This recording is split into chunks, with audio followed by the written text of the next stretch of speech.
have run these canyons for 6 million years.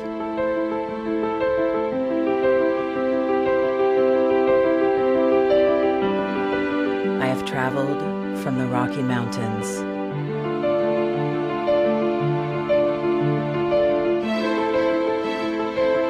to the deserts, through scorching heat and freezing cold, from the land of the dinosaurs to fields of food.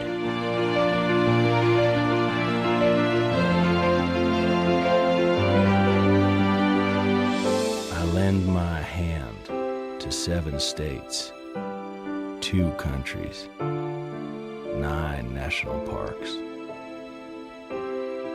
and 36 million people across an arid West. I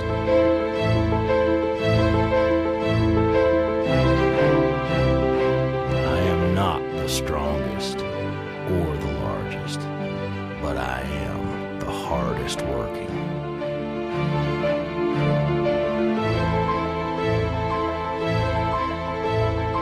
People love me. My playfulness, My beauty. my power,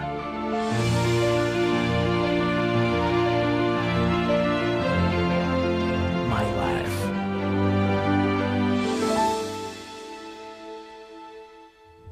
But I don't think I can offer any more.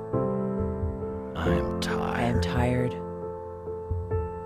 tapped, and tied. Of the hundreds of major rivers in the world, I am one of the few who no longer kisses the sea. Battles to harness my soul have been won and lost. Use me wisely, and I will sustain you. Use me like you have, and I will break. My name is Red. The Grand River Red. The American Nile. The Canyon Maker. I am the Colorado River. And I am the most endangered river in America.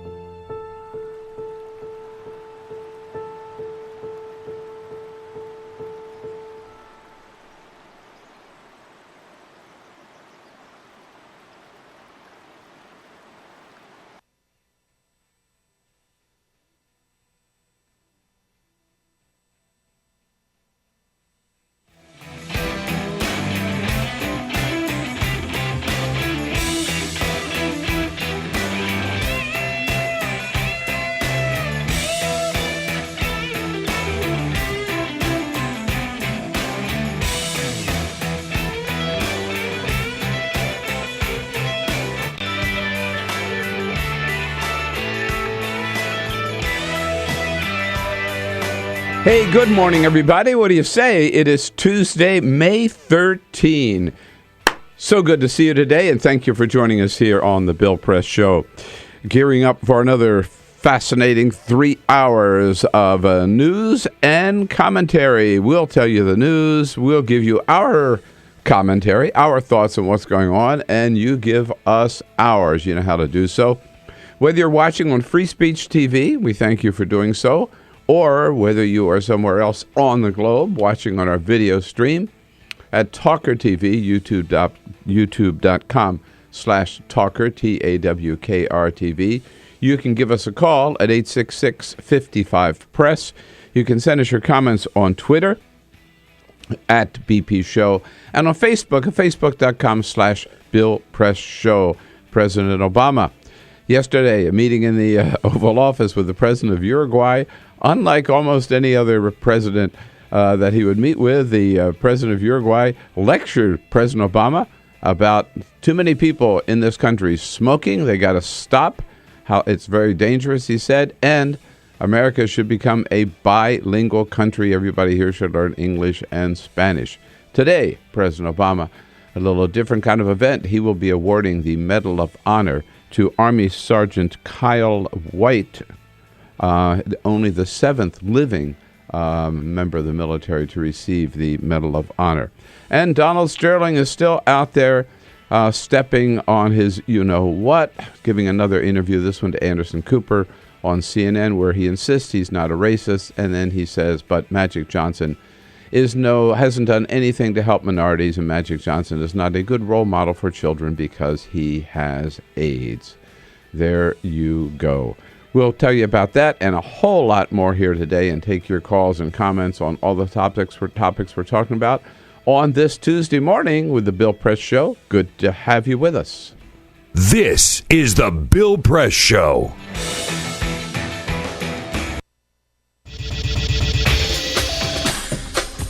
Tune into Free Speech TV for Democracy Now!, a national, independent, award-winning news program bringing you people and perspectives rarely seen on corporate media.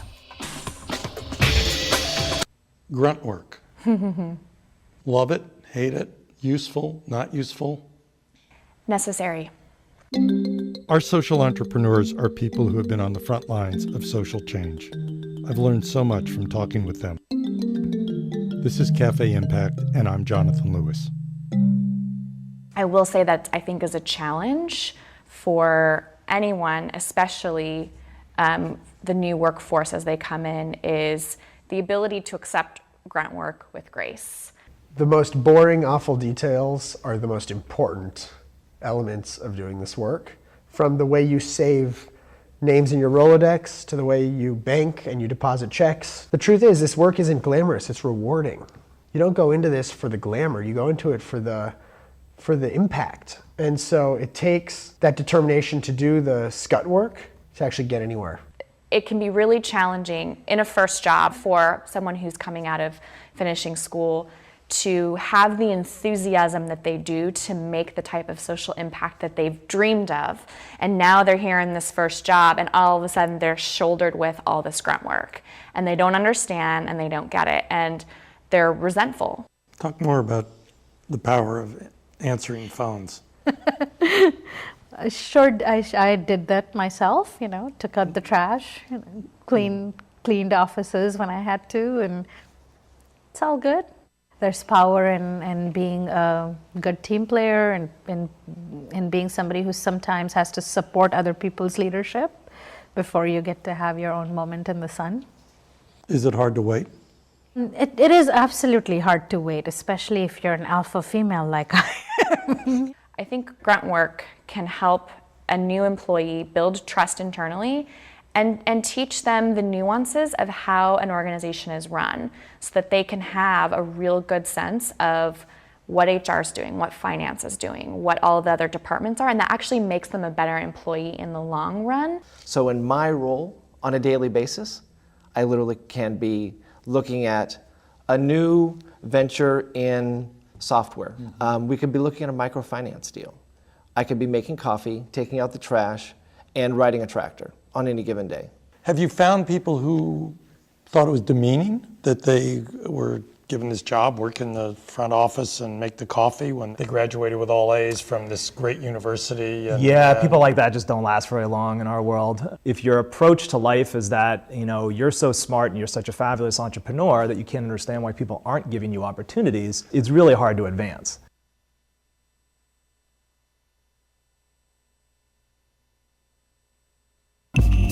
Tune in to Gay USA with hosts Ann Northrup and Andy Hum for in-depth coverage of lesbian, gay, bisexual, and transgender news.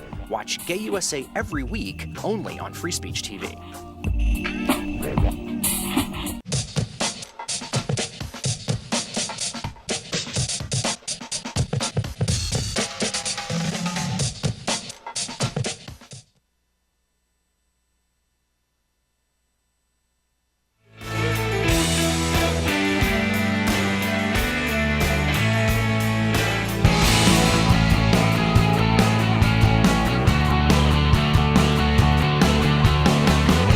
Broadcasting around the nation, on your radio, on your TV, and online. This is the Bill Press Show. The Dow hits another record high yesterday. Obamonomics is working. Hey, hello, everybody. Good morning, good morning, good morning. It is Tuesday, May 13. This is the Bill Press Show. Hope that's what you were looking for. If not, welcome anyways. Hang around. You might like it. Because for the next 3 hours, we will bring you up to date on everything that's happening anywhere on the planet. Here in our nation's capital, that's where you'll find us, right on Capitol Hill in Washington, D.C. We'll bring you up to date on what's happening here in our nation's capital, yes, around the country also, and around the globe. And here's the best part. Open up the phones, open up the social media, give you a chance to tell us what it all means to you. You can give us a call at our toll-free number at 866-55-PRESS. That's the old-fashioned way. Or if you prefer, just send your comments real quickly on your iPhone or whatever. Send us your comments on Twitter at BP Show and on Facebook at facebook.com/BillPressShow. We're here and we're ready to serve you, our entire team, starting with me and then Peter Ogburn and Elisa Murphy. Hello, guys. Good morning. Hey. Hey, good morning. All right, we're into it. Happy Tuesday. 13th of May. Woohoo. Yeah. Flying by, isn't it? I know. It really is. Peter, and it's already summer out there. This is the end of the second day of the week. You're about to hang it up, aren't you? Peter, it's not Friday. Damn it. Alicia Cruz here. She's standing by to take your phone calls and get your comments, get your voice on the air worldwide. And Cyprian Bolding is our videographer there behind locked doors. A big wave to Cyprian, who keeps the lights and the cameras on for Free Speech TV and for TawkrTV, because we are not only your morning radio show, of course, and proud to be so on all of our great affiliates around the country, but we are there on simulcast on Free Speech TV. We've got a satellite dish on the Dish Network, and also on our video stream worldwide at youtube.com/Tawkr, TAWKRTV. Well, we sort of thought he had gone away, but he hasn't, right? Donald Sterling. We'll get into that at the very top of the hour. That wasn't the only big news yesterday. Here in Washington, D.C., quite an occasion. The Washington Monument, which shut down just about 3 years ago for that after that earthquake we had. We don't usually have earthquakes in Washington. This is not California. But I came back from California the day before only to have an earthquake in Washington, D.C., which was like upside down. It's weird. Totally weird. At any rate, a lot of cracks in the Washington Monument. They fixed it. Took a long time. Yesterday it reopened. The mayor, Vincent Gray, was there.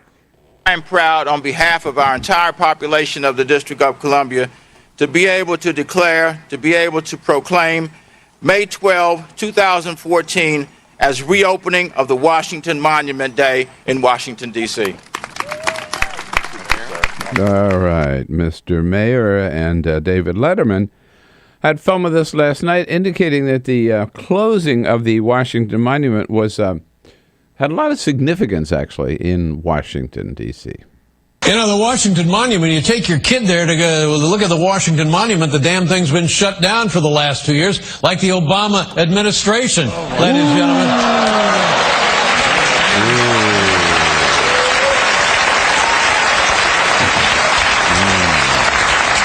Did you see Barack Obama's weekly address to the public? Look at this.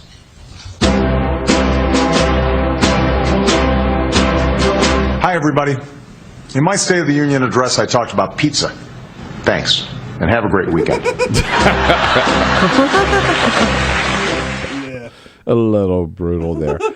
By the way, I was just thinking, why did they ever get David Letterman at the White House Correspondents' Dinner? Oh, that's a good question. That's a good question. Probably couldn't afford him. Probably couldn't afford him. And Letterman is also notoriously bad at those types of things. Remember, he hosted the Oscars. Oh, right. And I thought he was funny. Yeah. Nobody else did. Yeah. he really did. He really bombed. I forgot about that. his specialty are those quick little bites, like at the beginning. And he's got all the setup, the band and everything. And so, he doesn't do stand-up. Stand-up. Like Leno was a stand-up that went on to become the Tonight Show host. Yeah, stand-up is a different art. Totally different art, So as we mentioned, we have it's Tuesday. You know what's happening on Tuesday. Arthur and Igor. Arthur Delaney from the Huffington Post, Igor Volsky from Think Progress, and then we'll have reporters in from the National Journal and from The Hill and the Wall Street Journal, and Donald Sterling at it again. But first, this is the Full Court Press. Just a couple of other stories making news. Bill, as we approach the summer and vacation time, if you're planning on visiting a national park, you need to leave your drone at home. No. Yosemite National Park in California announced that drones, which are now more and more accessible to home consumers, have been banned, and all of the other national parks have followed suit. So you can't go into a national park with a personal drone. Damn it. Oh, wow. So it's now nationwide. That's pretty cool. It's now nationwide. All of the national parks have now announced that you cannot bring them in. More and more people are getting them. Yeah. They have little cameras on them now with the GoPros, and they're sending them up over these cliffs and things like that in the national park. And they say it's a safety hazard, and so you can't do it. Well, I'm glad. I think that's great. I mean, if I'm in the Grand Canyon hiking, I don't want a damn little drone buzzing overhead. Seriously, or in Yosemite or someplace, right? Yeah. How about down on Washington Mall? I guess no drones on the Washington Mall. Yeah, I guess not. You know what? I hope they have drones in Nigeria. I mean, that's where they belong. People keep asking, are you using drones in Nigeria to find the girl? And the White House won't say, well, why the hell not? That would be useful. That's where we ought to have the drones. Right. Yeah. Right. Good point. One of history's mysteries may have been solved after 500 years. The wreck of the Santa Maria may have been found. You mean the That's what Nina, the Pinta, and the Santa Maria. Yes, that's from from ship. First grade. They haven't found the Santa Maria in 500 years, but it looks like they may have found it off the northern coast of Haiti. A search team led by Barry Clifford, archaeological investigator, has been looking at this for 10 years trying to find it, and he thinks that they may have found it. It's all circumstantial as of now, but he's confident enough to make the announcement that they may have found something. Whoa. Right? Yeah. It's a big deal. You wonder what's on board. I know. Right? Can't wait. And last night, more playoff basketball as the Miami Heat and the Brooklyn Nets battled it out. The Heat took over. LeBron James scored 49 points, ties his playoff record. They won 102-96. Meanwhile, in the West. So is that it for the Heat? No? No. Heat have one more win. They have to get one more win. As do the San Antonio Spurs, who lost last night to the Portland Trailblazers. Spurs lost. 103-92. They still lead the series 3-1.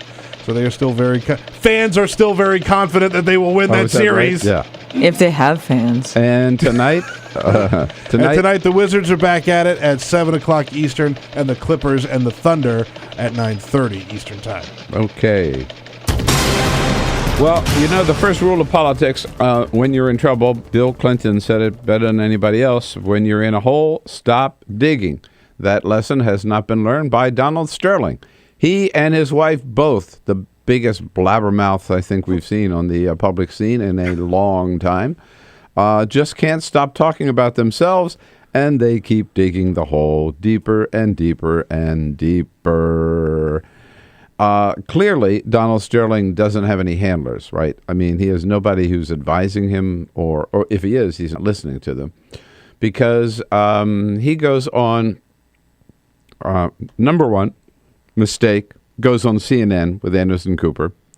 It gives an exclusive interview to Anderson Cooper. Number two,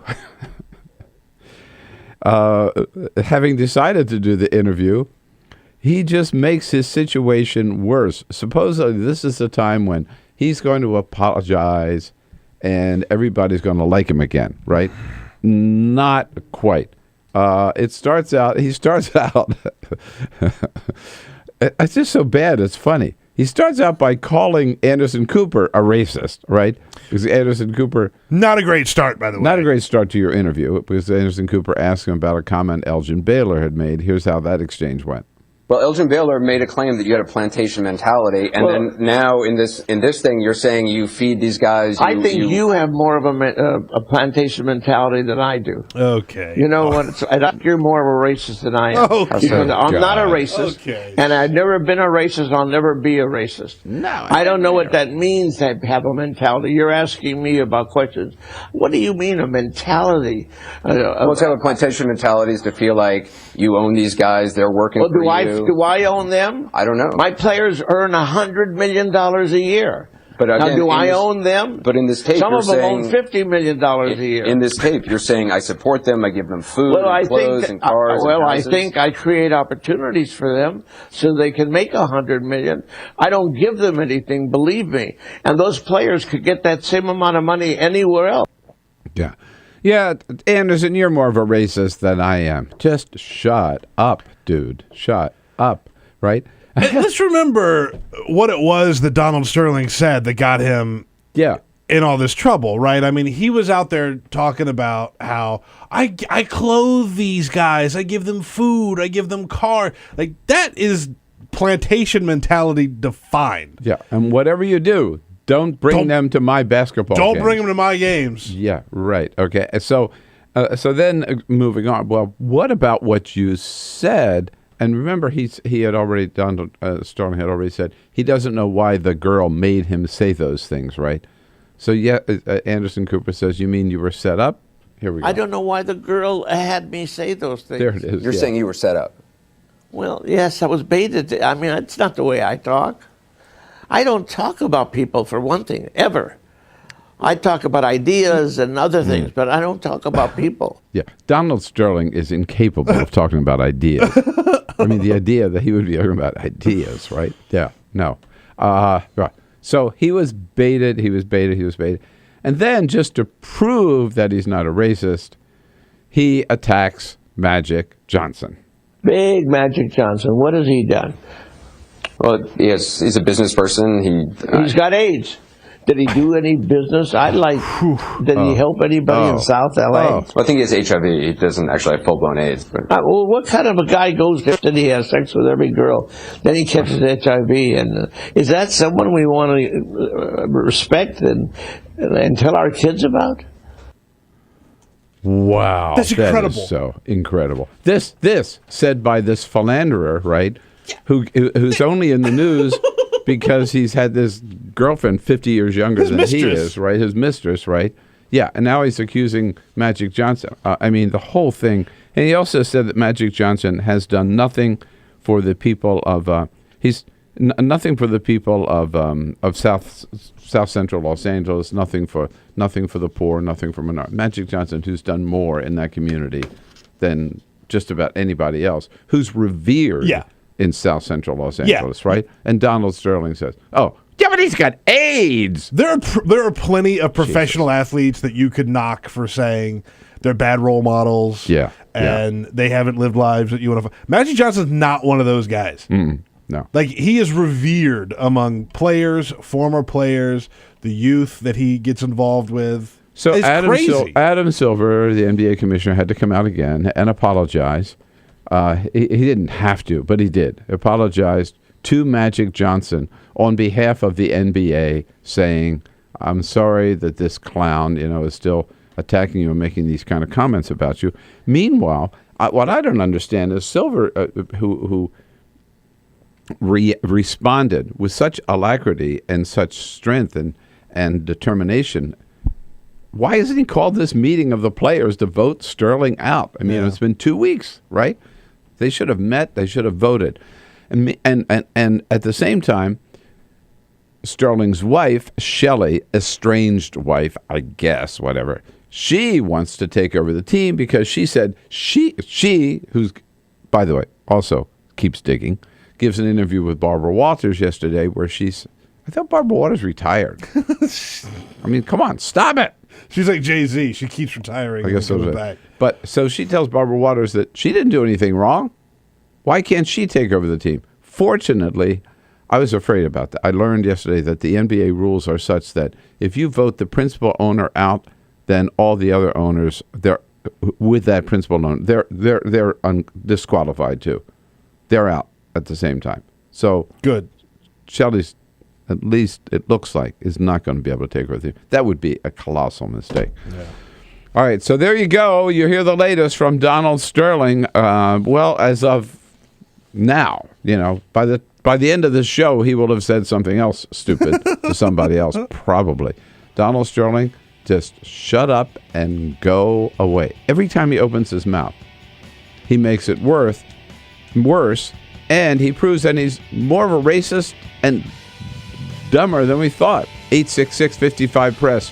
Your comments on Donald Sterling. Where do we go from here? And what are we going to do about it? 866-55-PRESS. This is the Bill Press Show.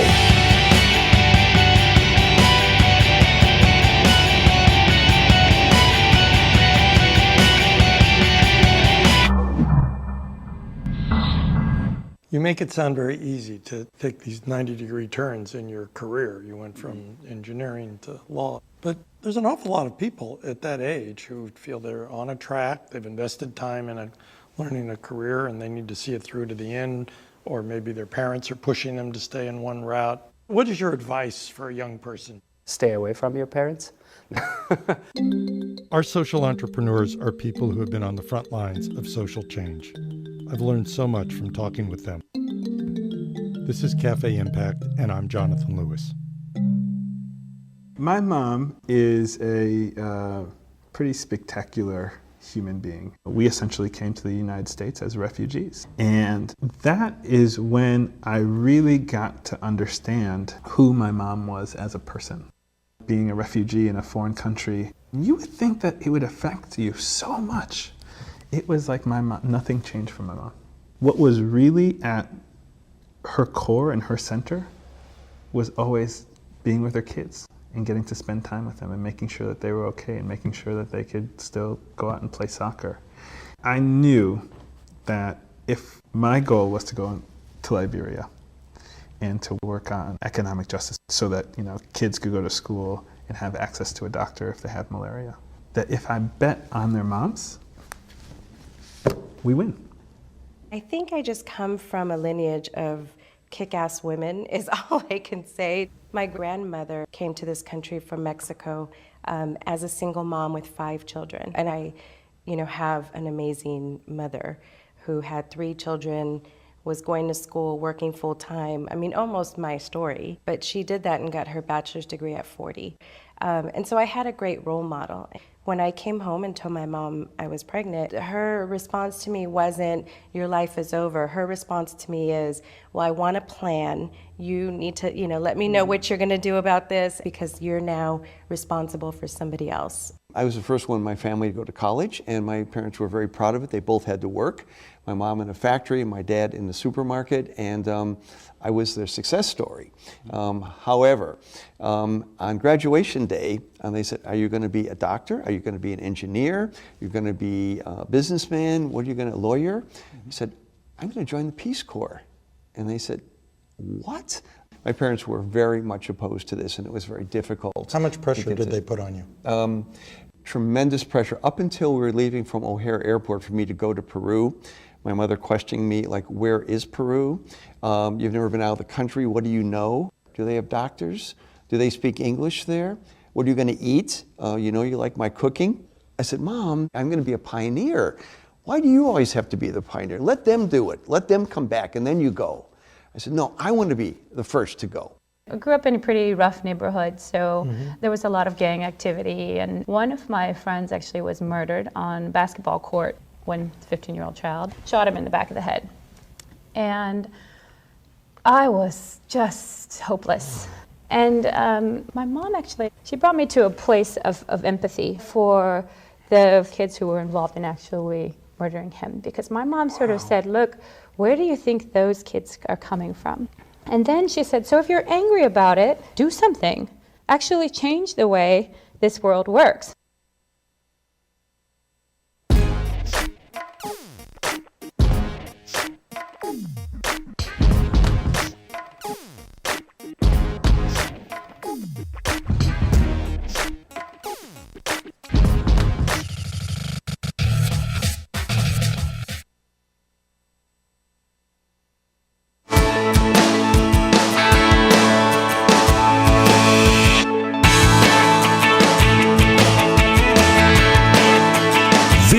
is the Bill Press Show.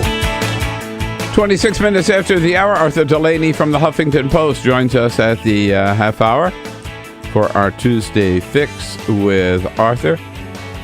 Am I entitled to one mistake? Am I, after 35 years? I mean, I love my league. I love my partners. Am I entitled to one mistake? It's a terrible mistake, and I'll never do it again, said Donald Sterling to Anderson Cooper last night. Yeah, you'll never do it again because you won't have a chance to do it again. Certainly not as owner of the Clippers, which will happen as soon as Adam Silver gets the other 29 owners together for a vote. I'm sure it's hard to schedule them, but they ought to just do it and get it over with. Or vote by phone. I don't care, right? Email. Yeah, sure. They don't all have to be at the same place at the same time. Absentee ballots, right? Yeah.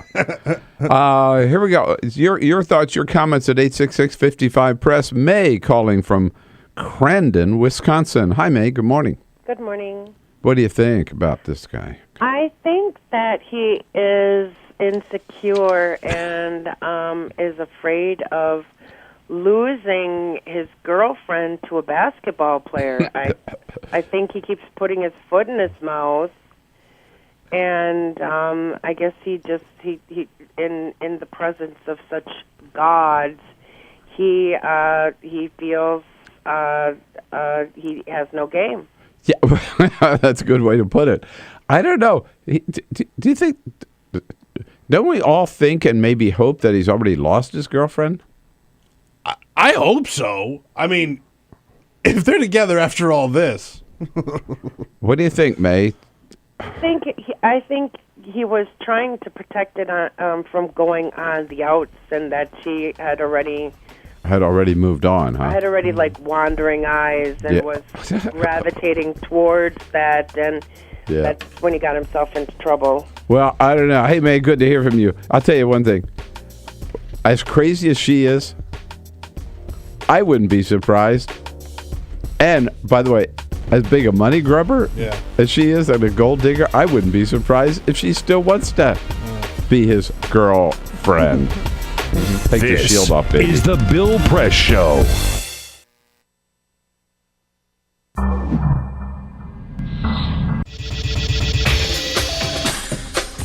Tune into Free Speech TV for Democracy Now!, a national, independent, award-winning news program bringing you people and perspectives rarely seen on corporate media. I talk to undergraduates and graduate students who are desperate to go out and start something and build something and be the one to come up with that silver bullet solution.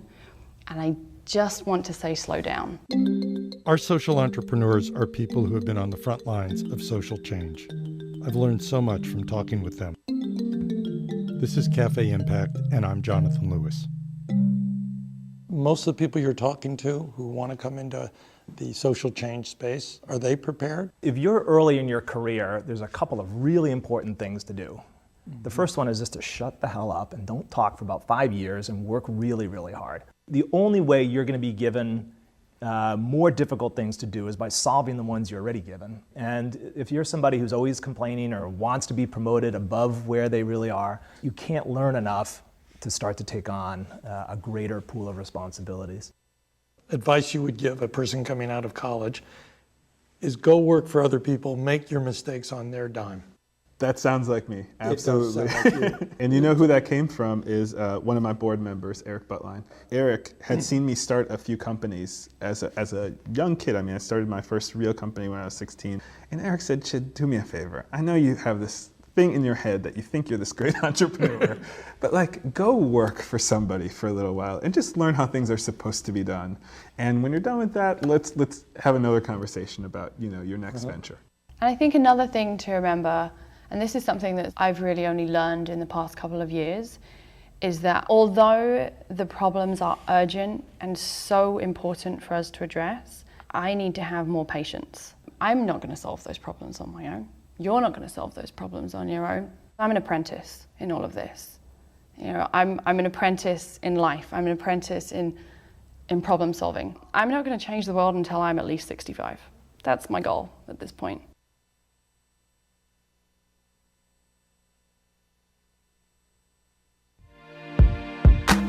California, or the Golden State, has been in the midst of a 3-year drought, and this year, some scientists predict could be the driest in 500 years.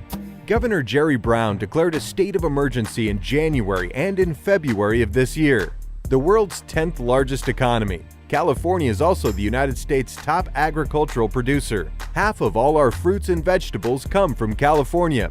The Golden State is not the only place on the planet struggling for this vital resource. In December 2013, the World Resources Institute found that 37 countries face severe water shortages. Free Speech TV would love to know what you think about this fight for water, especially if you're from the Golden State. Please call our comment line at 1-888-378-8855 or email us at comments@freespeech.org to let us know your thoughts. Tune into the Thom Hartmann Program, a live broadcast featuring the nation's #1 progressive talk show host. Phones open at 3 p.m. Eastern, only on Free Speech TV.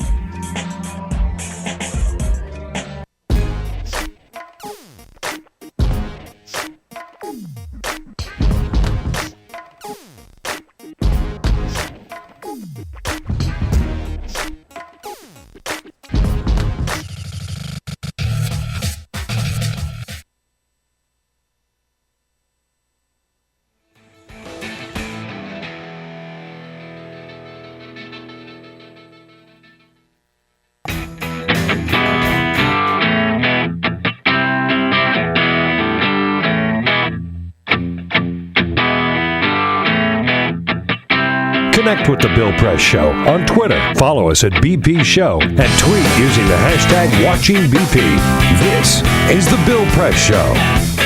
All right, at 33 minutes after the hour on a Tuesday, May 13. Here we are, The Bill Press Show, coming to you live from our nation's capital and brought to you today by the Laborers International Union of North America, the good men and women of the Laborers Union under President Terry O'Sullivan. They are building a better America, and that's their website where you can find out more about all their great work at LIUNA, L-I-U-N-A, LIUNAbuildsamerica.org. On a Tuesday morning to check out with the plight of the middle class and the underprivileged and the poor in this country, we always check in with Arthur Delaney, who is their chief lobbyist here in Washington, D.C. For the laboring man. Or voice for working families in America. Hello, Arthur. How are you? Good morning. No entrepreneurs over here. No, what's going on? Only the workers. Huffington Post. Everything good? Everything's fantastic at Huffington Post. Thank you for asking. I just wonder. Sign up for HuffPost Hill. That's it. Sign up for HuffPost Hill at HuffingtonPost.com. HuffPost, because Arthur is the editor or publisher or whatever, the guru of HuffPost Hill. You've got a lot of stuff up there this morning I wanted to ask you about. First of all, I hadn't planned this, but front page story in the New York Times, Washington Post, I'm sorry, which you just brought in. This link between, which most people might not see at first, between areas of high unemployment and areas of obesity in this country. An amazing thing. What's the researchers are apparently just beginning to pay close attention to. There's a correlation between high rates of obesity and unemployment in counties across America. And the Washington Post's Michael Rosenwald had a great story on this yesterday, in which he just explored the link. It's not that fat people are getting laid off. It explores the reasons your health deteriorates after you lose your job, because there's defeat, and then there's depression, and then there's, in some cases, a lack of will to exercise. And because the only way to get a job is to sit at a computer and fling resumes off. I mean, if you pound the pavement and knock on doors, they'll tell you to get lost and file your application online. So you become chained to a computer when you are laid off. And apparently there's a clear correlation between obesity and unemployment. And that's that doesn't help you get a new job. For instance, Rosenwald explores the trucking industry. Yeah. Which is something job counselors refer blue-collar workers to if they were, lost their jobs to overseas workers or automation. And if you can't pass a physical, you actually cannot be a truck driver, apparently. So this is very interesting. Isn't there also another factor that in here, which is poverty? I mean, I was just reading an article the other day about, all this locavore stuff, and we're eating well, and and organic and everything. Yeah, if you can afford it, right? Yeah, you can buy. If you can afford the bone marrow dinner, and other gross stuff that locavores like, and your kale, that stuff is disgusting. But in the meantime, the poor are. I like kale. Michelle Obama unironically tells people to eat kale. I had kale for dinner last night. Kale is delicious. What kind of kale did you eat for dinner? Like kale chips? I made kale chips. How can that be a meal? Well, it's a side dish. No, it's a side dish. It's a side dish. How do we get off on kale? My point. I just had to get a dig in against kale. It's seaweed. It's flotsam, or is it jetsam? It doesn't taste good, guys. I'm against it. Anyway. Yes, back to right. Okay. My point was that the poor families are, they're condemned to the fast food. That's all they can afford. I mean, right? Yes, researchers had been aware for a long time of correlations between poverty and obesity. However, it's more complicated. So the unemployment, I'm saying, we shouldn't be surprised that unemployment fits in there as well. Interesting thing about poverty and obesity, it's not as simple as poor people are more likely to be obese. The research that I've seen, it holds that poor women are more likely to be obese, but poor men are not. And that is, I think, that I was surprised to learn that that middle-income men are actually more likely to be heavier than their low-income counterparts. Hadn't seen that. Also, in HuffPost Hill last night, which I saw, John Boehner, who doesn't give that many interviews, but says he expects to be reelected, but not sure he'll finish out his full term. Reelected as Speaker of the House. As Speaker of the House, and reelected to the House, of course, which is necessary in order for the second to happen. But wouldn't even commit to filling out his next term. You know what he said? I mean, it's only a 2-year term. He said, I'm going to be 65 in November. And he said he never thought he'd live to 60. And I found that striking because he's really well known for some of his unhealthier habits. Not his lawn mowing, not his biking, but his drinking and smoking. Yeah. He's asked, would you run for president, John Boehner? And he says, no. He'd have to give up smoking. I don't want to give up drinking and smoking. Right. So it's touching in a way that he's so conscious of his unhealthier habits that he says I feel lucky to be. I'm living on borrowed time, is what he said. Well, I mean, he looks like he's in pretty good shape. He does. He's robust. He's got a healthy glow. Yeah, he does. So Orange, he said, "I'll be speaker, but I didn't commit to fulfilling the term, which is only 2 years." Right. No, that's what struck me. I don't know what precedent there is for becoming speaker and only doing half your term. That's unusual. I don't know if he's actually saying he's so unhealthy he doesn't think he could do it. We remember for other reasons, Bob Livingston actually only served, I think, less than an hour as speaker way back then. Well, let's just hope that John Boehner has good health care. Let's hope he has Obamacare as a transition to, by the way, Republicans don't seem to be talking as much about Obamacare anymore. What happened? Well, they went from one talking point to another, gradually painting themselves into a corner, because each talking point successively was about how Obamacare is a disaster. And now several million people who are their constituents over 8 million, are getting health insurance. Right. Nobody would sign up. It would never work. They would never get the website fixed. Boom, boom, boom, boom, boom. So all they have left is this foot square foot of space in the room in which they have painted the rest of the floor. So they can't get out of there. They're done talking about it.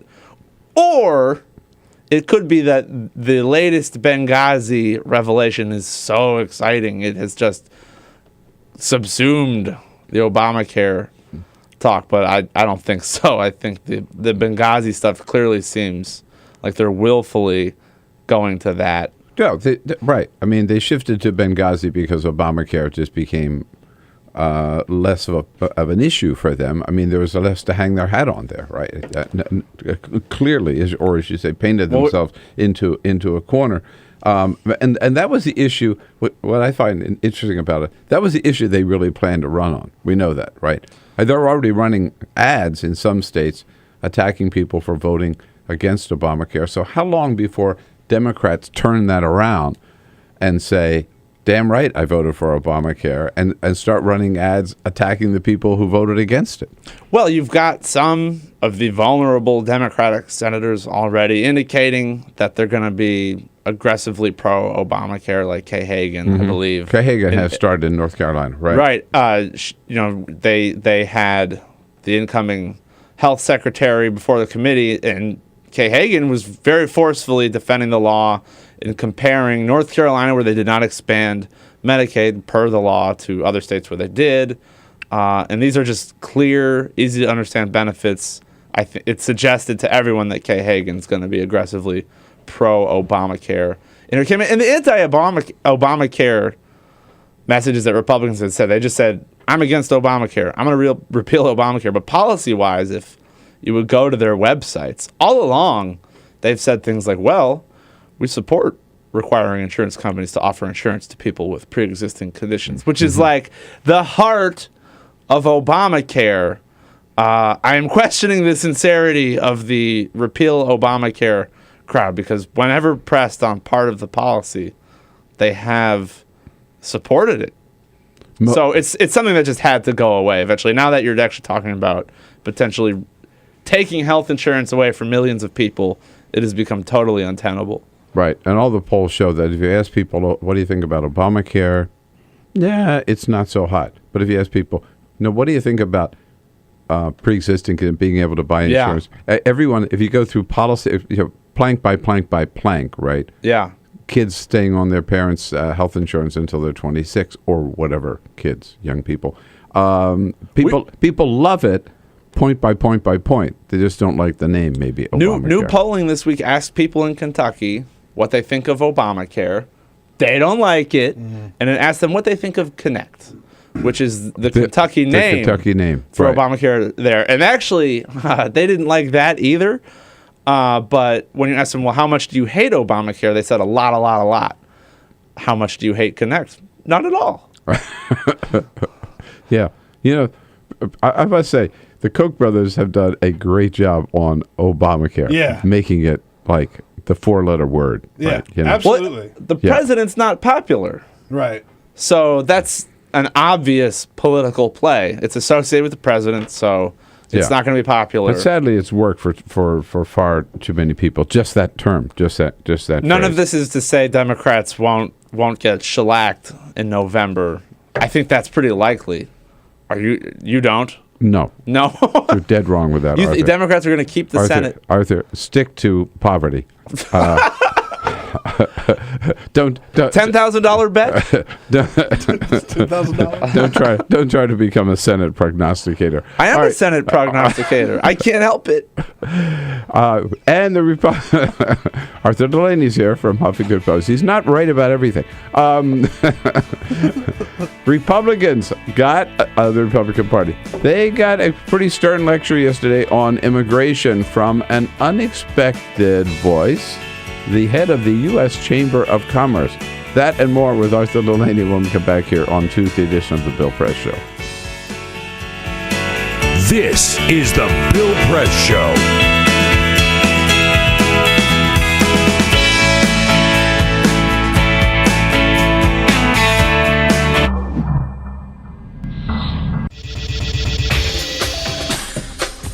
Tune into Free Speech TV for Democracy Now!, a national, independent, award-winning news program bringing you people and perspectives rarely seen on corporate media. I'm the retired bishop with the Episcopal Church as the bishop for all chaplains in federal service. I read that there was a group of people that represented a sense of injustice that I had.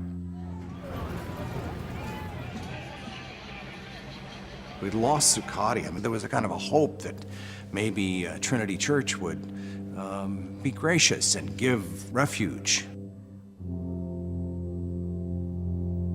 We picked this day where we would gather and demonstrate that Trinity was closing its ears to what was happening. We marched around the block, and I realized that, my goodness, they're carrying a ladder. And I thought, well, this is the moment.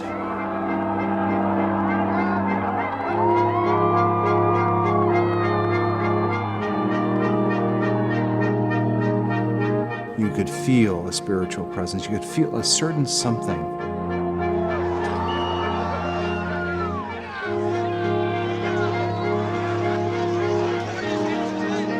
And then the cops came in.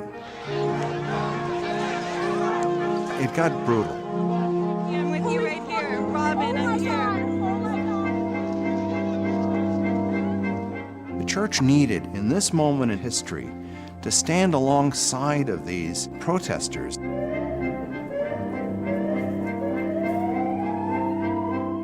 truth of Christ is found in the pews, is found in the institutional church, but it is also found in the streets. It's found in the honesty and the integrity, the insistence of people that you find in Occupy Wall Street.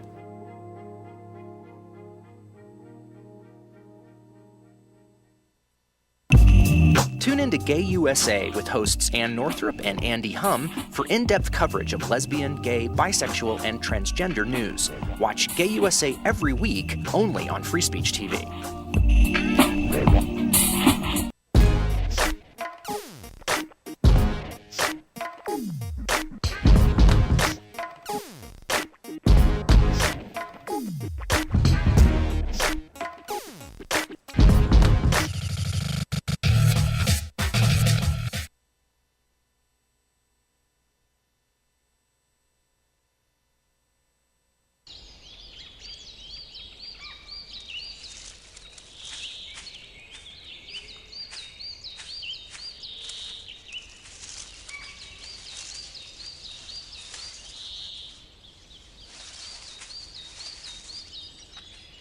At Earth Justice, we defend the environment in the courtroom.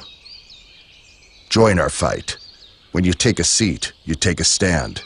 Earth Justice, because the Earth needs a good lawyer.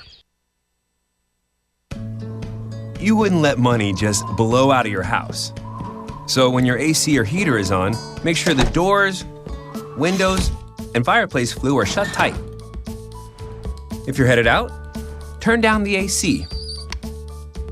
Or lower the heat by 10 degrees. And always keep your water heater set at 120. A little bit of common sense goes a long way. Get more great tips at energysaver.gov. So, I'm kind of new here, but I've noticed a trend. My human does this funny thing where she goes around and gets all my toys, and then she hides them in that basket by the door. You know, but it's always the same basket, and it's always in the same place. And then she acts so surprised when I find them, but, you know, she's putting them in the same basket. Again. It's like, hello, that's where you put it last time. You were the worst at hide and go seek.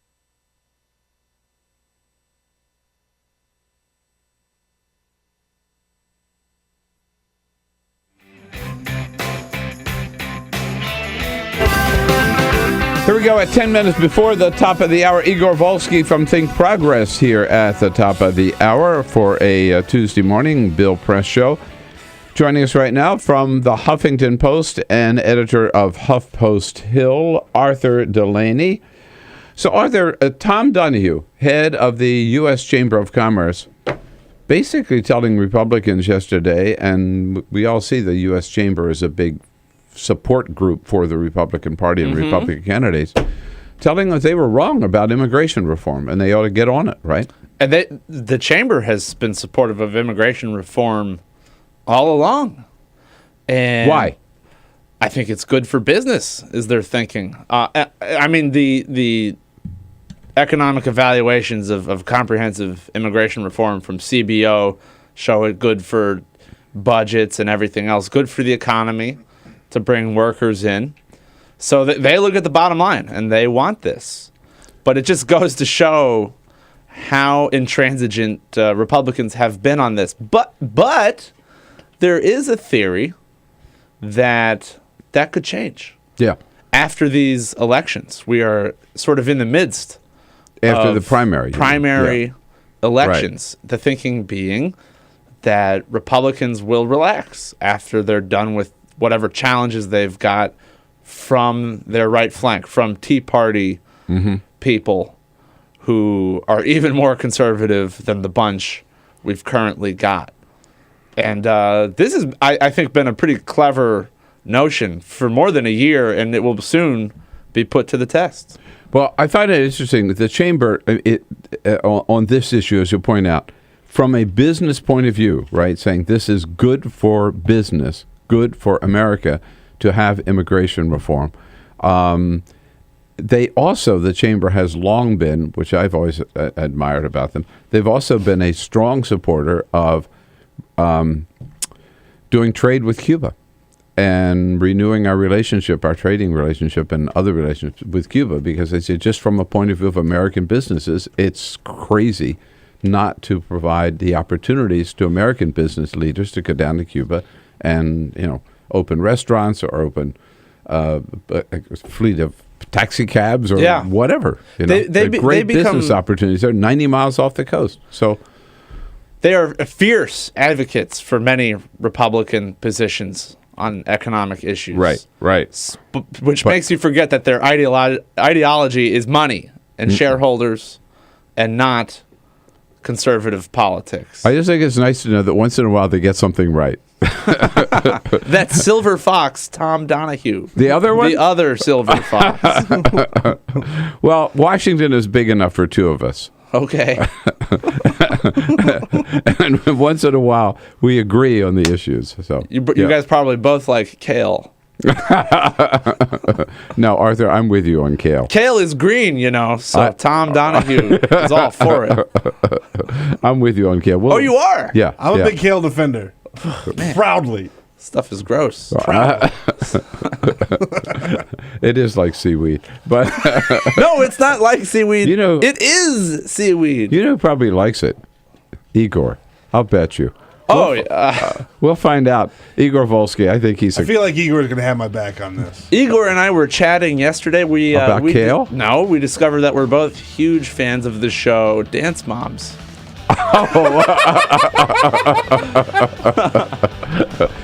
This and more to follow with Igor Volsky at the top of the next hour. Right now, Arthur, we thank you. Thank you. See you next Tuesday. A carton of kale on your way to your home from us. We'll be right back. This is the Bill Press Show.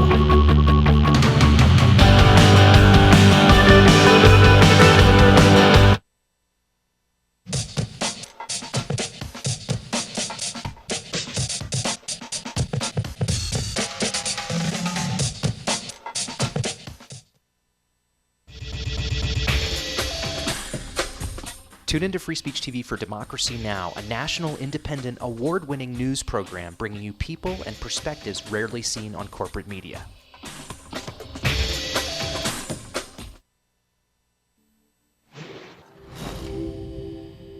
Bauhaus was one of the most definitive design movements of the modern age, reaching its peak between the two world wars.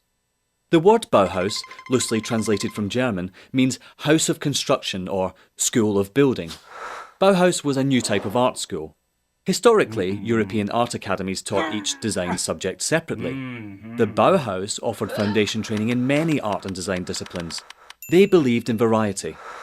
Understanding mass production was part of the curriculum, and the school sought to develop students who could unify art with craft while embracing new technology. It was also the beginning of the art school as an alternative way of life. Germany at that time was a pretty conservative place, and before the Nazis said "Nein" to the Bauhaus, it was arguably the most celebrated art school in the world. Bauhaus thinkers believed the world needed to be fundamentally rethought. Unnecessary ornamentation was out. Minimalism was in. Good design required simplicity and geometric purity. One of the best known icons of Bauhaus design is the cantilevered chair.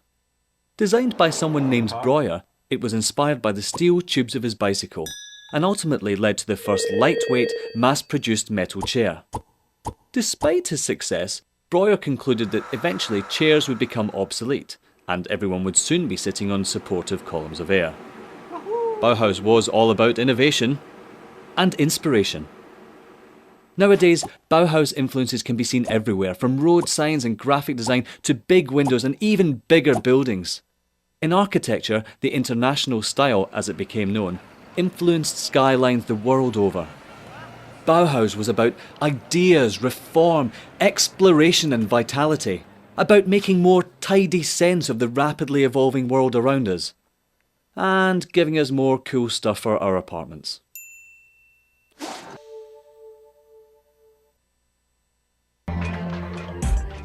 Tune into the Thom Hartmann Program, a live broadcast featuring the nation's #1 progressive talk show host. Phones open at 3 p.m. Eastern, only on Free Speech TV.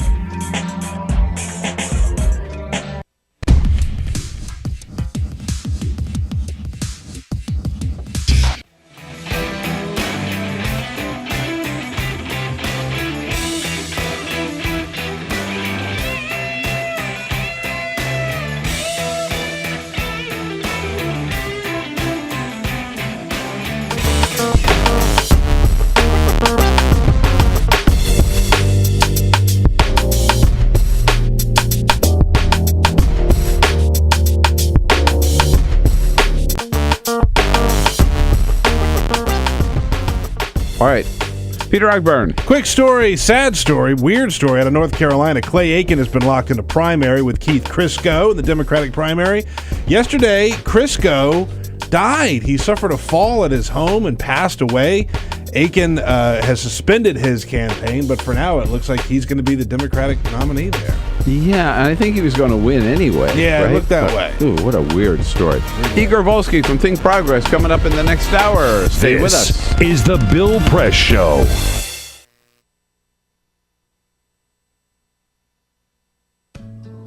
You wouldn't let money just blow out of your house. So when your AC or heater is on, make sure the doors, windows, and fireplace flue are shut tight.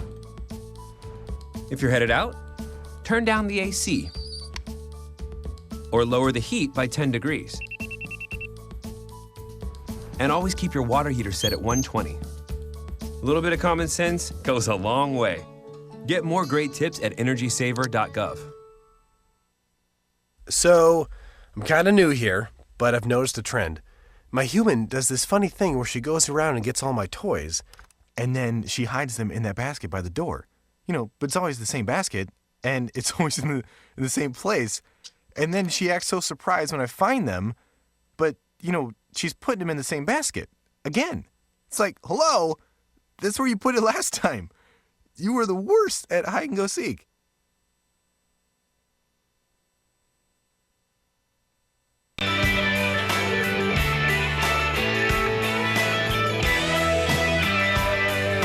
Hey, good morning, everybody. What do you say? It is Tuesday, May 13. So good to see you today, and thank you for joining us here on the Bill Press Show. Gearing up for another fascinating 3 hours of news and commentary. We'll tell you the news. We'll give you our commentary, our thoughts on what's going on, and you give us ours. You know how to do so. Whether you're watching on Free Speech TV, we thank you for doing so, or whether you are somewhere else on the globe watching on our video stream at TawkrTV, youtube.com/Tawker, TAWKRTV. You can give us a call at 866-55-PRESS. You can send us your comments on Twitter at BP Show and on Facebook at facebook.com/Bill Press Show. President Obama. Yesterday, a meeting in the Oval Office with the president of Uruguay. Unlike almost any other president that he would meet with, the president of Uruguay lectured President Obama about too many people in this country smoking. They got to stop. How it's very dangerous, he said, and America should become a bilingual country. Everybody here should learn English and Spanish. Today, President Obama, a little different kind of event. He will be awarding the Medal of Honor to Army Sergeant Kale White, only the 7th living member of the military to receive the Medal of Honor. And Donald Sterling is still out there stepping on his you-know-what, giving another interview, this one to Anderson Cooper on CNN, where he insists he's not a racist, and then he says, but Magic Johnson hasn't done anything to help minorities, and Magic Johnson is not a good role model for children because he has AIDS. There you go. We'll tell you about that and a whole lot more here today and take your calls and comments on all the topics we're talking about on this Tuesday morning with the Bill Press Show. Good to have you with us. This is the Bill Press Show.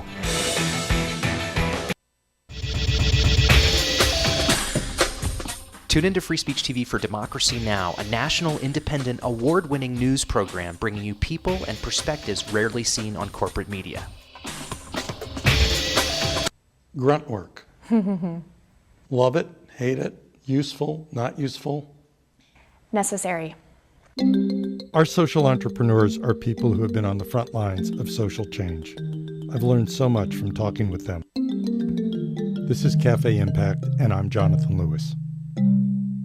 I will say that I think is a challenge for anyone, especially the new workforce as they come in, is the ability to accept grunt work with grace. The most boring, awful details are the most important elements of doing this work. From the way you save names in your Rolodex to the way you bank and you deposit checks. The truth is, this work isn't glamorous, it's rewarding. You don't go into this for the glamour, you go into it for the impact. And so it takes that determination to do the scut work to actually get anywhere. It can be really challenging in a first job for someone who's coming out of finishing school to have the enthusiasm that they do to make the type of social impact that they've dreamed of. And now they're here in this first job and all of a sudden they're shouldered with all this grunt work. And they don't understand and they don't get it and they're resentful. Talk more about the power of answering phones. Sure, I did that myself, took out the trash, cleaned offices when I had to, and it's all good. There's power in being a good team player and in being somebody who sometimes has to support other people's leadership before you get to have your own moment in the sun. Is it hard to wait?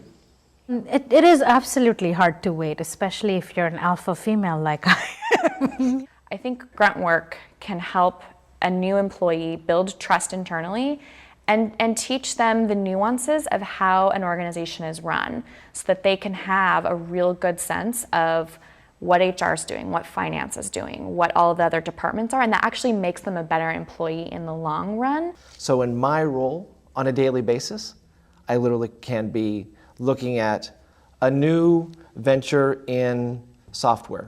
We could be looking at a microfinance deal. I could be making coffee, taking out the trash, and riding a tractor on any given day. Have you found people who thought it was demeaning that they were given this job, work in the front office and make the coffee when they graduated with all A's from this great university? And, yeah, people like that just don't last very long in our world. If your approach to life is that, you're so smart and you're such a fabulous entrepreneur that you can't understand why people aren't giving you opportunities, it's really hard to advance.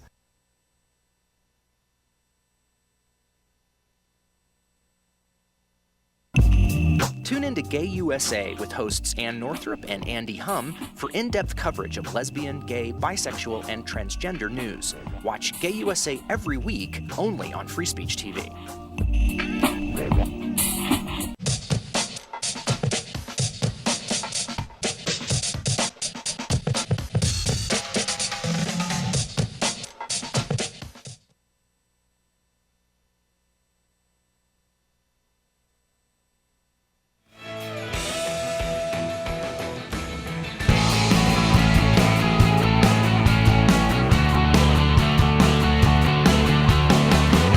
Broadcasting around the nation, on your radio, on your TV, and online.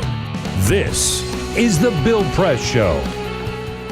Vermont raises the minimum wage to $10.50 an hour. Go Bernie Sanders.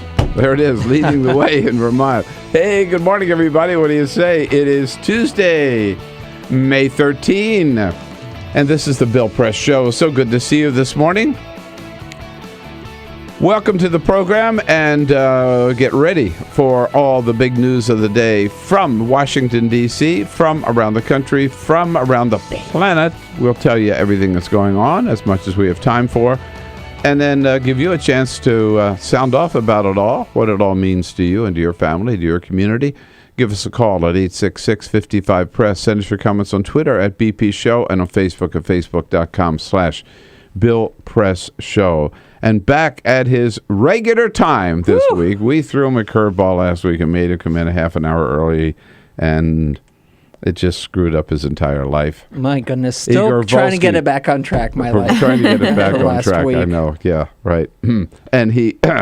But not only did we allow him to sleep a half an hour late, he still showed up late, Peter. Oh, I heard. No, I was on vacation, and I woke up with a start. I felt a great disturbance in the force. And our Mr. Johnny on the spot, who we never have to worry about being late, I said, Igor's not there. I can feel it. It's those buses, that traffic. There's always someone across town. I come from across town, folks. Igor Volsky from Think Progress, right. Managing editor of Think Progress, with Peter Ogburn and right. Lisa Murphy here. Good morning. Hey, good morning. Guys. Alicia Cruz is already on the phones there, ready for your calls, taking your calls at 866-55-PRESS. And if we're all looking good on the camera this morning, that's because those of you watching on Free Speech TV or on our video stream at TawkrTV, it's thanks to our videographer, Cyprian Balding. Big business news of the day. We know that Apple looks like they're about to buy or merge with their latest product, right? Beats by Dre, the headphones. Beats by Dre, yeah. Jimmy Fallon last night said this is a remarkable business news. After working on a deal to sell his Beats headphones to Apple for $3 billion. $3 billion. Whoa. Dr. Dre is now being called the world's first billionaire rapper. Then Bill Gates was like, "Oh, I think you're mistaken."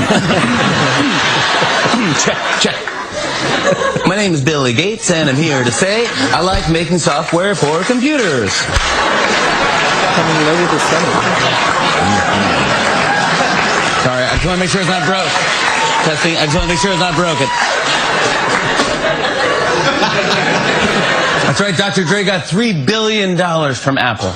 He's actually the first doctor to make any money since Obamacare passed. An apple a day. He just goes on and on here, man. He's nonstop on that. That's pretty one. good. Rolling that along, indeed. So where do you stand on Kale? I love Igor. me some Kale. Thank you. What is? I don't understand why there is a controversy to begin with. If you don't like Kale, don't eat it, but don't hate on it. Taking to the airwaves to hate on Kale? Yeah. Please. Arthur Delaney. Yeah. Only someone from the Huffington Post. What a downer. By the way, we had some people weigh in on Twitter on our Kale because Arthur's a hater. I love Kale. We've got the Kale theme of the show this morning. I don't know how we start. Well, I know how we started. Arthur. Yeah, that's right. It's all Arthur's fault. Yeah, he does. He hates it. Cordell says, kindly tell your guest, Arthur, that Kale is the bomb if you season it right. Just saying.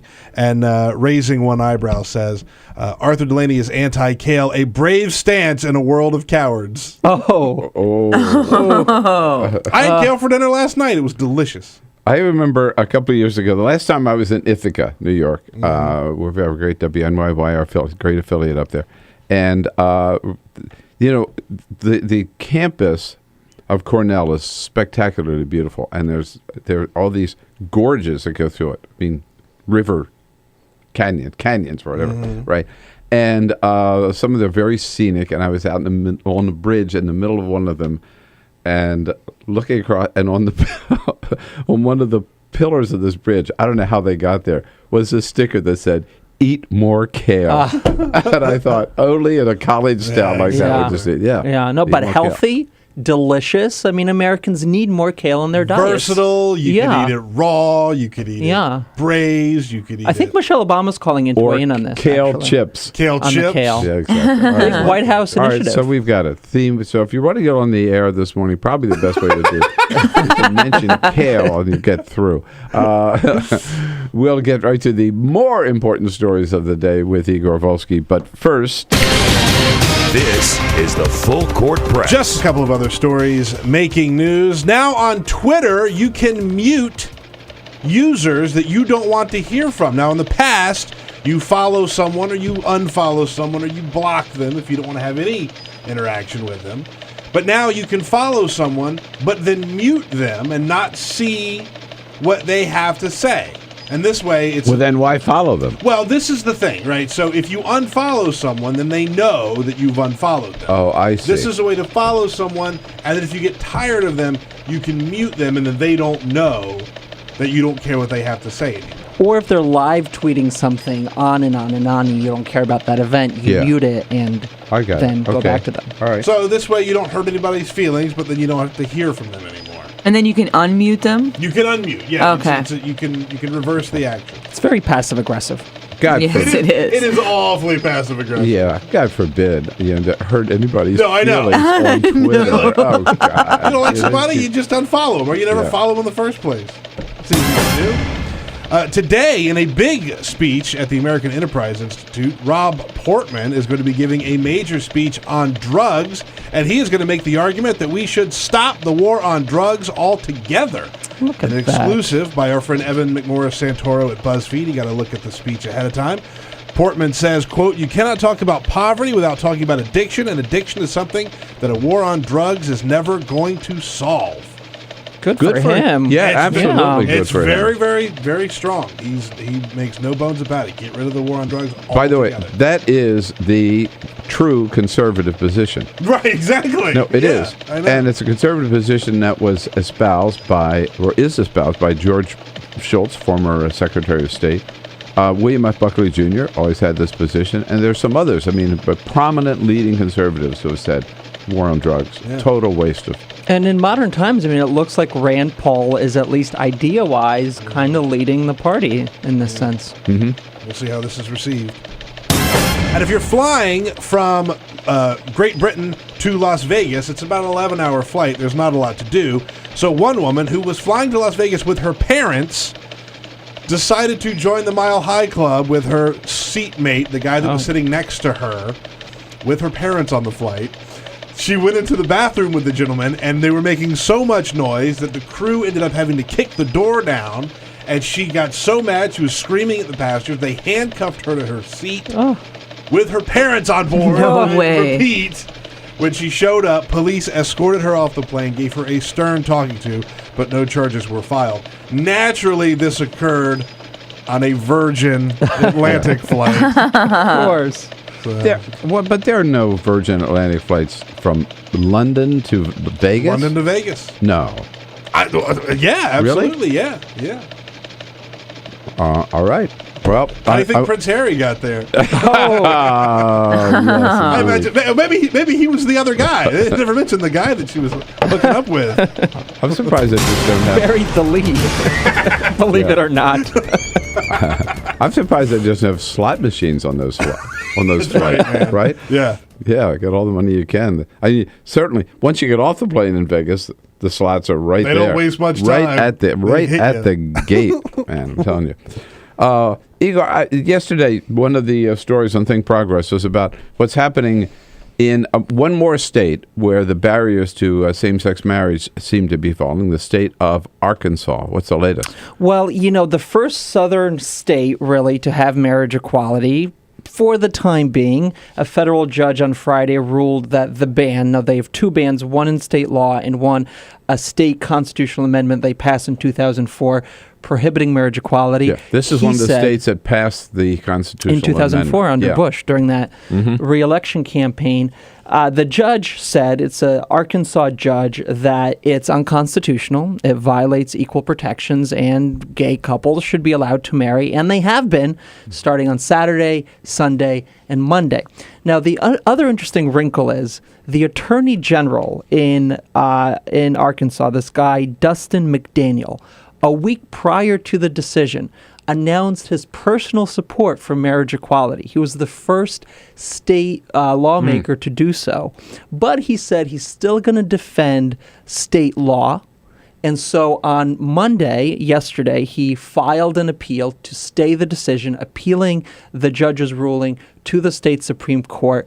But as that's proceeding, I think more than 200 same-sex couples have already gotten married in Arkansas. And they've got this window, in other words. This small right? window of some kind to get married until the decision is reviewed rather.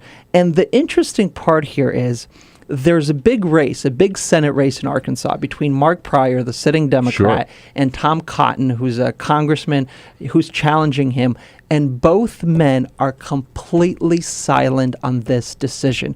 Pryor isn't releasing a statement. I asked Cotton multiple times to say something. He hasn't. Now, he opposes marriage equality, but he hasn't weighed in on this case.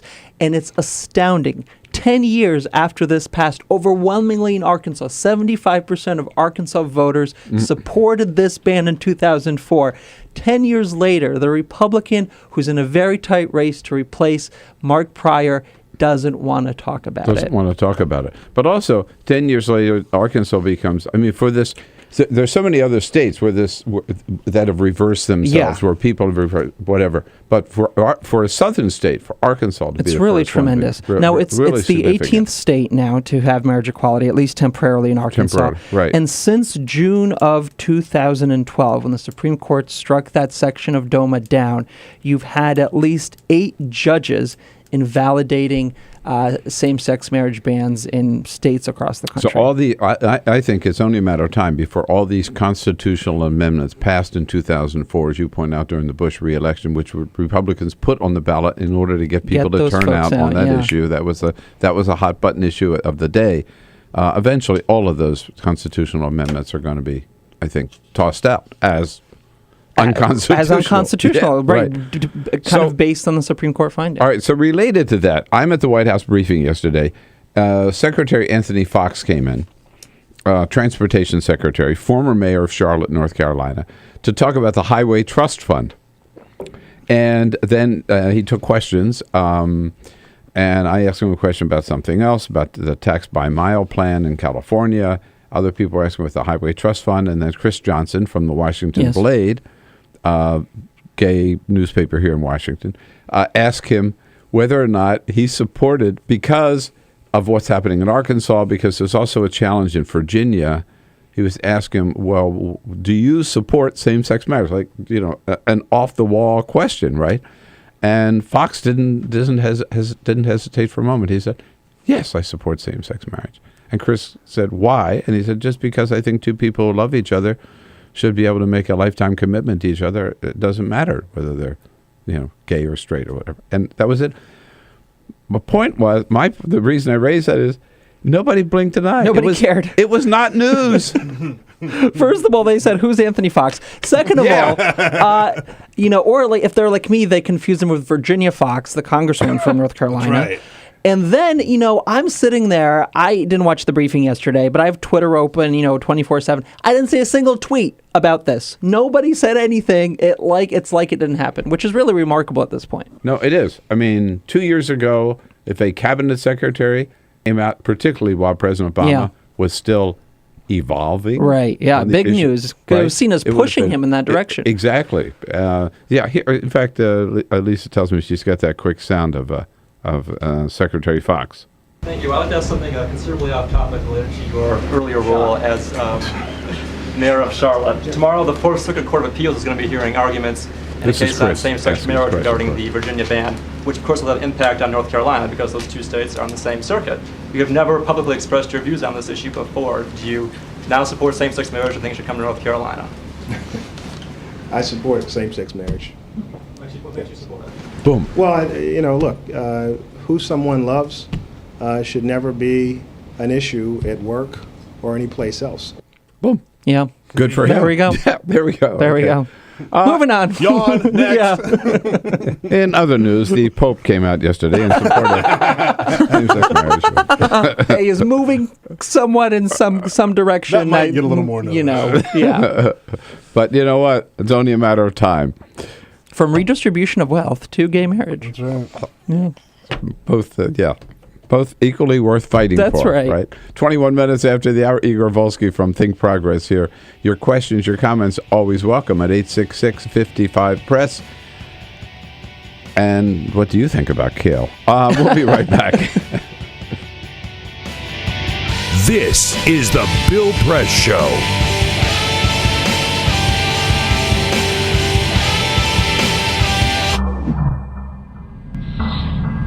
You make it sound very easy to take these 90-degree turns in your career. You went from engineering to law. But there's an awful lot of people at that age who feel they're on a track, they've invested time in learning a career, and they need to see it through to the end, or maybe their parents are pushing them to stay in one route. What is your advice for a young person? Stay away from your parents. Our social entrepreneurs are people who have been on the front lines of social change. I've learned so much from talking with them. This is Cafe Impact, and I'm Jonathan Lewis. My mom is a pretty spectacular human being. We essentially came to the United States as refugees. And that is when I really got to understand who my mom was as a person. Being a refugee in a foreign country, you would think that it would affect you so much. It was like my mom, nothing changed for my mom. What was really at her core and her center was always being with her kids and getting to spend time with them and making sure that they were okay and making sure that they could still go out and play soccer. I knew that if my goal was to go to Liberia and to work on economic justice so that, kids could go to school and have access to a doctor if they have malaria, that if I bet on their moms, we win. I think I just come from a lineage of kick-ass women is all I can say. My grandmother came to this country from Mexico as a single mom with 5 children. And I, have an amazing mother who had 3 children, was going to school, working full-time. I mean, almost my story. But she did that and got her bachelor's degree at 40. And so I had a great role model. When I came home and told my mom I was pregnant, her response to me wasn't, your life is over. Her response to me is, well, I want a plan. You need to, let me know what you're going to do about this because you're now responsible for somebody else. I was the first one in my family to go to college, and my parents were very proud of it. They both had to work. My mom in a factory and my dad in the supermarket, and I was their success story. However, on graduation day, they said, are you going to be a doctor? Are you going to be an engineer? You're going to be a businessman? What are you going to, a lawyer? I said, I'm going to join the Peace Corps. And they said, what? My parents were very much opposed to this, and it was very difficult. How much pressure did they put on you? Tremendous pressure. Up until we were leaving from O'Hare Airport for me to go to Peru, my mother questioning me, like, where is Peru? You've never been out of the country. What do you know? Do they have doctors? Do they speak English there? What are you going to eat? You like my cooking? I said, Mom, I'm going to be a pioneer. Why do you always have to be the pioneer? Let them do it. Let them come back, and then you go. I said, no, I want to be the first to go. I grew up in a pretty rough neighborhood, so there was a lot of gang activity. And one of my friends actually was murdered on a basketball court when a 15-year-old child shot him in the back of the head. And I was just hopeless.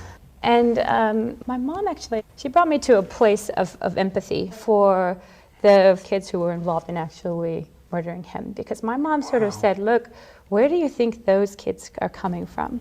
And then she said, so if you're angry about it, do something.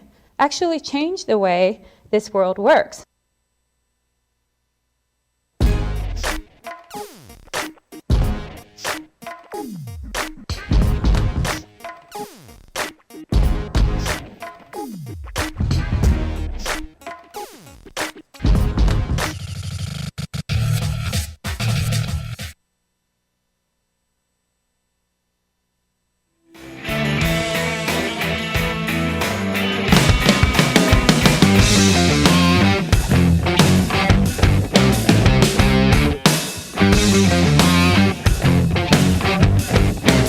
This is the Bill Press Show. Here we go at 26 minutes after the hour. Fawn Johnson, staff correspondent for the National Journal, joins us in the next half hour. Igor Volsky, all you Igorians, a delight. He's here for his weekly hit, managing editor of Think Progress. Not many guests have their own, fan club. Well, it's a lot to manage, but I deal with it. Igorians, we like that. It's more warnings on top of the UN report on climate change and the White House report on climate change last week, which your former boss, John Podesta, presented to us at the White House. Yesterday, scientists another group of scientists releasing a report about the situation in Antarctica.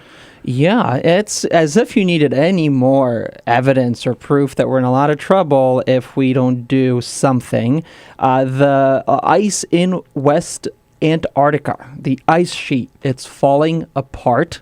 And over the next decade or so, it's going to continue destabilizing and could eventually, in the coming centuries, raise the sea level by 10 feet or more. I mean, truly scary, a scary prognosis. But, colossal. That means the news report I saw on this last night, that Miami underwater by the end of the century. Yeah, bye-bye. Okay, right. Meanwhile, Marco Rubio, senator from Florida, who says he does not believe that human activity has anything to do with global warming. Don't you think there should be here's my radical idea today. Okay, you can use this in Think Progress. Thank you. I think there should be an IQ test for anybody who runs for president. This guy, he would flunk it. What in the poll? Here's the thing. Marco Rubio reads polls. That's the only thing he knows, right? So what in the polls tells him that this is the position to hold? Which crazy Republican nominee, Rick Perry, Sarah Palin, even Mitt Romney, who wasn't a huge climate denier, won holding crazy positions? Who? Nobody. So in positioning yourself to run for president, what are you reading that tells you, I will be crazy and I will be president? No. Who's advising you? Who are you paying? Who's telling you to say this? It's driving me crazy. I think seriously. I think Marco Rubio and Donald Sterling have the same PR advisor. The worst. I have a meltdown. Rubio meltdown. I think you are. Rubio rage. Thank you, Igor. Come back again next week. All right. This is the Bill Press Show.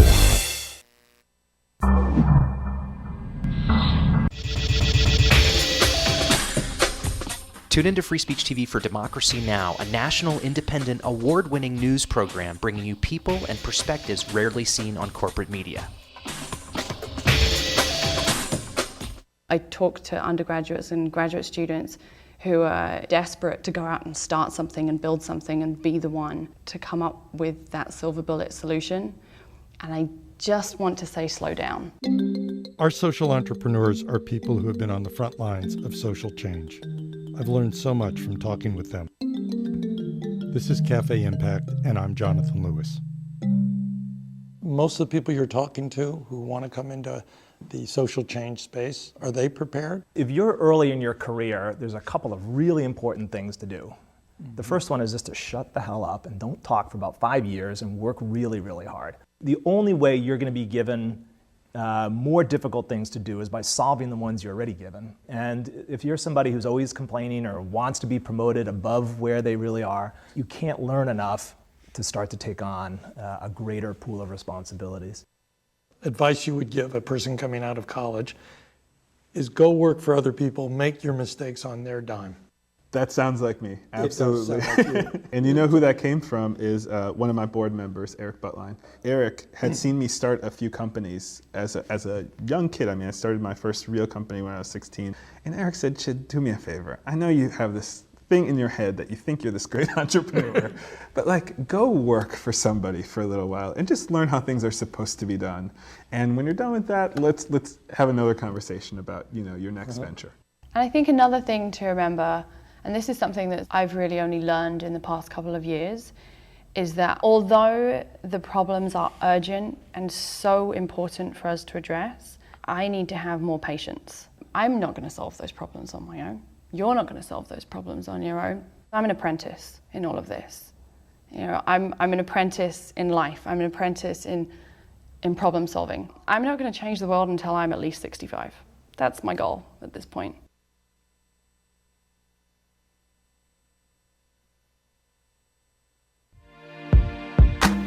California, or the Golden State, has been in the midst of a 3-year drought, and this year, some scientists predict could be the driest in 500 years. Governor Jerry Brown declared a state of emergency in January and in February of this year. The world's 10th largest economy, California is also the United States' top agricultural producer. Half of all our fruits and vegetables come from California. The Golden State is not the only place on the planet struggling for this vital resource. In December 2013, the World Resources Institute found that 37 countries face severe water shortages. Free Speech TV would love to know what you think about this fight for water, especially if you're from the Golden State. Please call our comment line at 1-888-378-8855 or email us at comments@freespeech.org to let us know your thoughts. Tune into the Thom Hartmann Program, a live broadcast featuring the nation's #1 progressive talk show host. Phones open at 3 p.m. Eastern, only on Free Speech TV.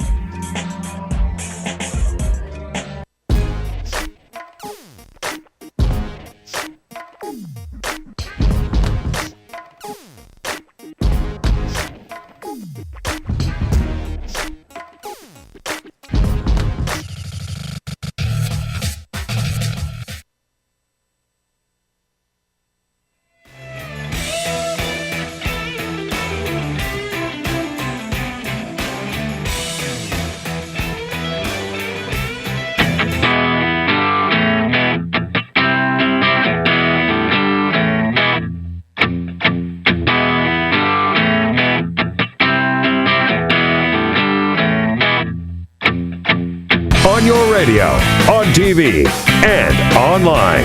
This is The Bill Press Show.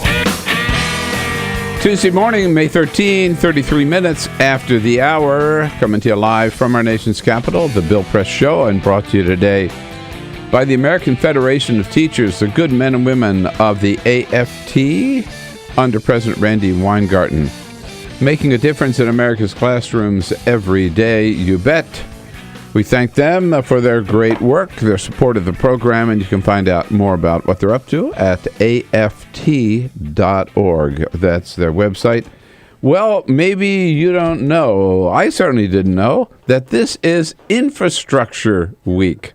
I know, thanks to Fawn Johnson, who's been writing about it, staff correspondent for the National Journal. And a neighbor and a friend who joins us in studio this morning. Hi, Fawn. Nice to see you. How are you? Everything good? Everything is good.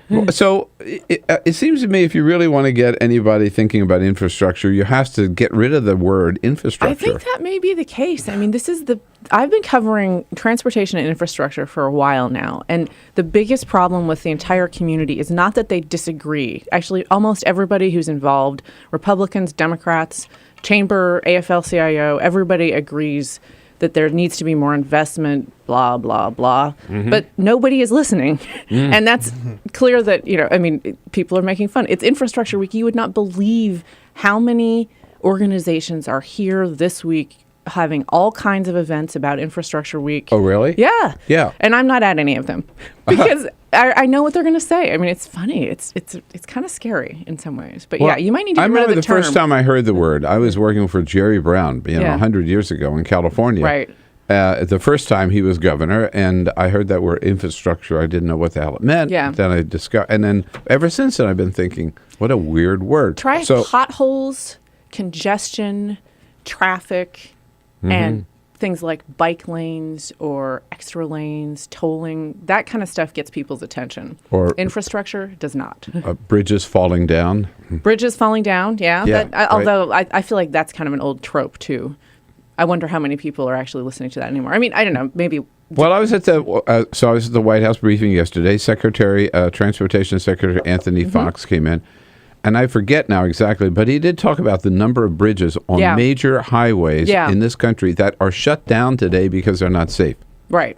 And actually, that's not even the more troubling is the number that are in. There's a technical term for it, which I'm now forgetting, but engineers say they're in technical disrepair, but they're still in use. It's something like 30,000 of them. Yeah. Oh, and so it's only. I mean, it's only, to be fair, it's only about 10% of the bridges because there are hundreds of thousands around the country. But still, I mean, it is. If you're on one of them when it goes, right. yes, it's a real problem. Matters to you. So I thought it was pretty startling with Secretary Fox yesterday, where he talked about. So we maintain our roads and highways through what's called the Highway Trust Fund. Yeah, which is funded by the gas tax. What shape is it in? Here's Secretary Fox yesterday. As soon as August, the Highway Trust Fund, the account that pays for building and repairing our nation's roads, will start bouncing checks. Unless Congress acts, up to 700,000 Americans will lose their jobs over the next year. By August, they'll be bouncing checks. Right. That means that all jobs. of there actually won't even be bouncing checks. What's going to have to happen is that all of the construction that is going on in the high part of the construction season will have to cease. Mm-hmm. So if you're a transportation official in any of the states, you're probably freaking out right now because you really need to know that money is going to be there. So, yeah, this is the first time this has ever happened. So it's kind of a problem. Well, it used to be, and I remember the predecessor, Ray LaHood, to Anthony Fox, was famous for saying, I never met a Republican road or a Democratic road, right? Yeah. So the transportation bill was something that Republicans, Democrats always got together on. It actually still is. I mean, it still is. Yeah. So why is a highway trust fund running out of money? Well, there's a couple of reasons. Part of the problem is that the gas tax the federal gas tax, which is 18.4 cents per gallon, hasn't been raised in 20 years. And cars are getting more fuel efficient. So as time goes on, that means that there's less money going into the trust fund than used to be, just based on the value of the dollar and also the fact that there's lots more fuel efficient cars on the road.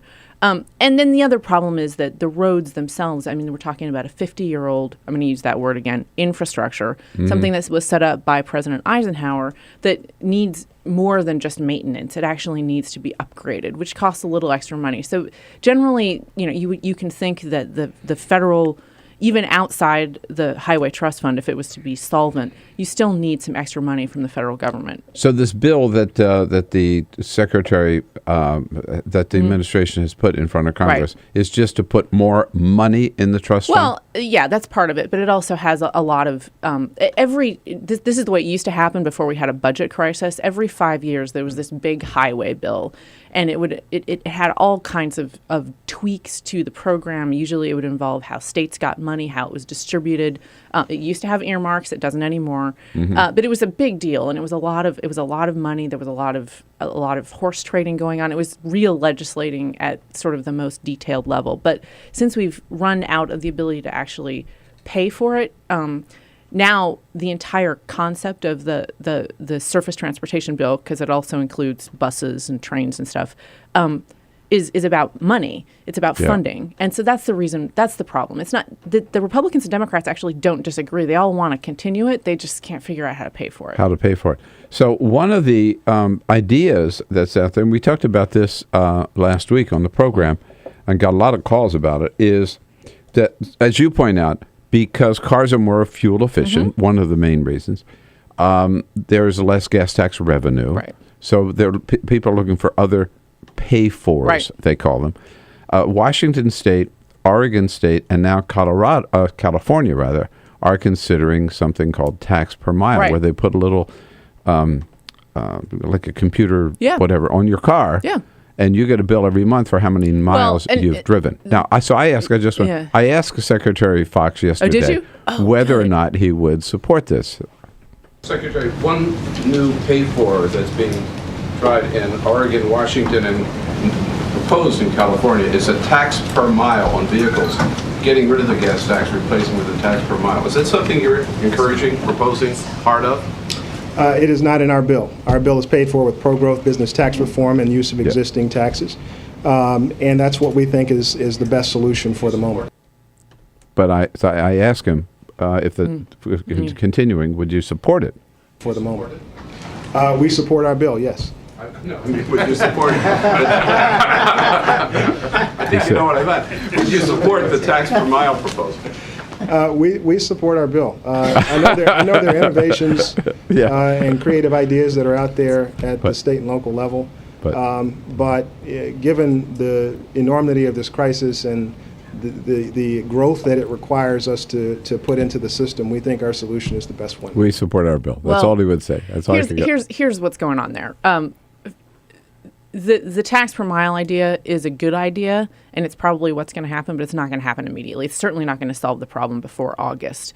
Right now, Oregon is the only state that even is close to starting it. They passed a pilot program. They're going to start, but it's not going to get rolled out until next year. Only 5,000 people are going to enroll.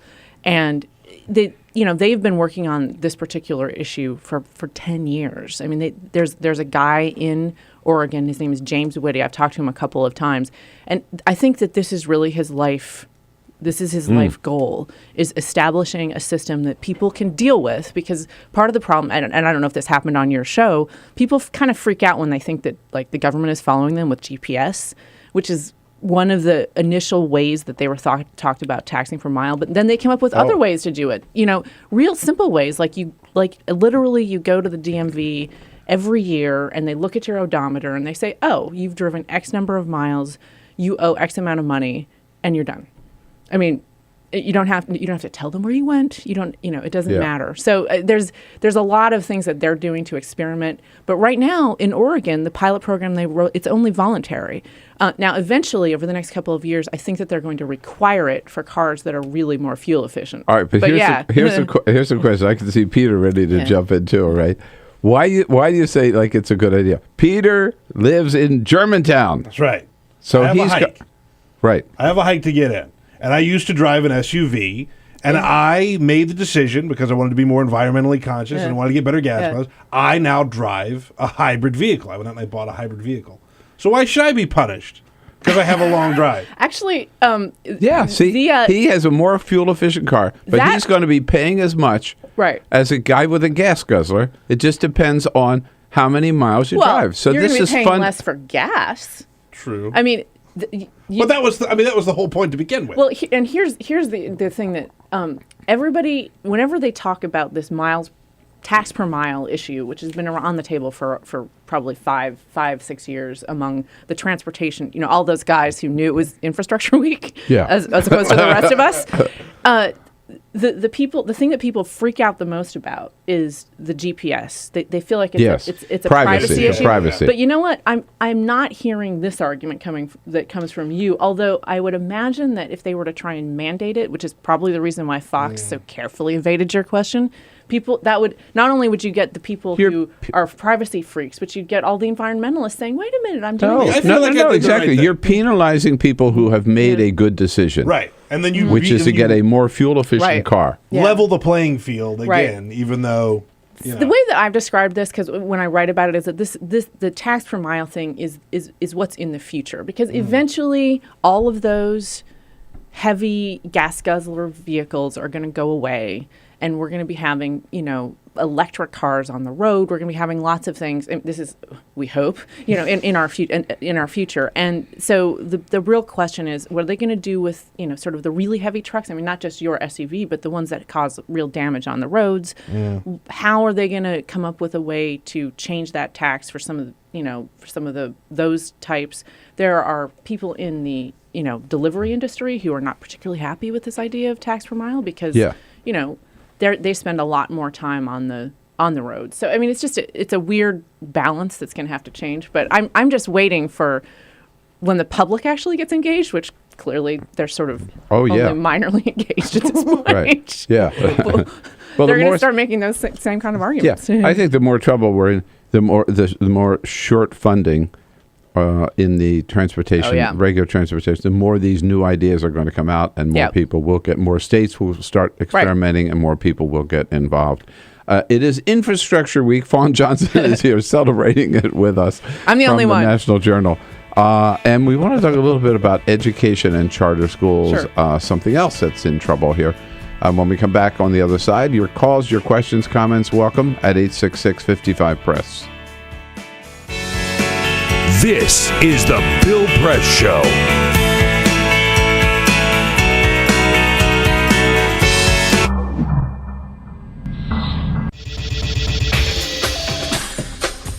Tune into Free Speech TV for Democracy Now!, a national, independent, award-winning news program bringing you people and perspectives rarely seen on corporate media.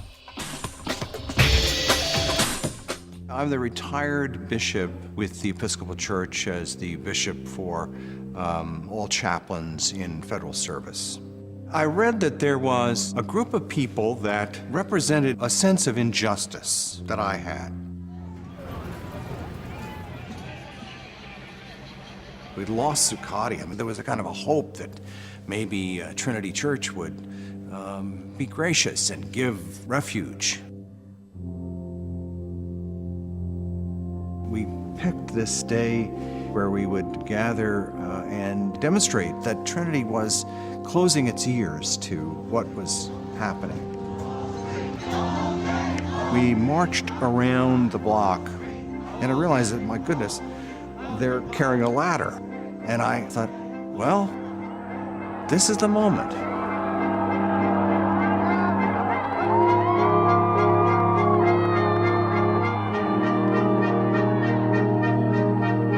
You could feel a spiritual presence. You could feel a certain something.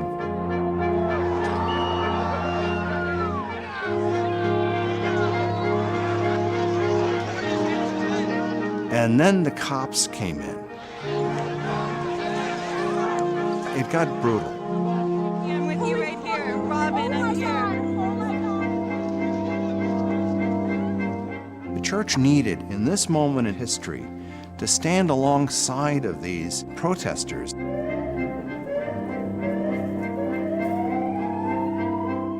truth of Christ is found in the pews, is found in the institutional church, but it is also found in the streets. It's found in the honesty and the integrity, the insistence of people that you find in Occupy Wall Street.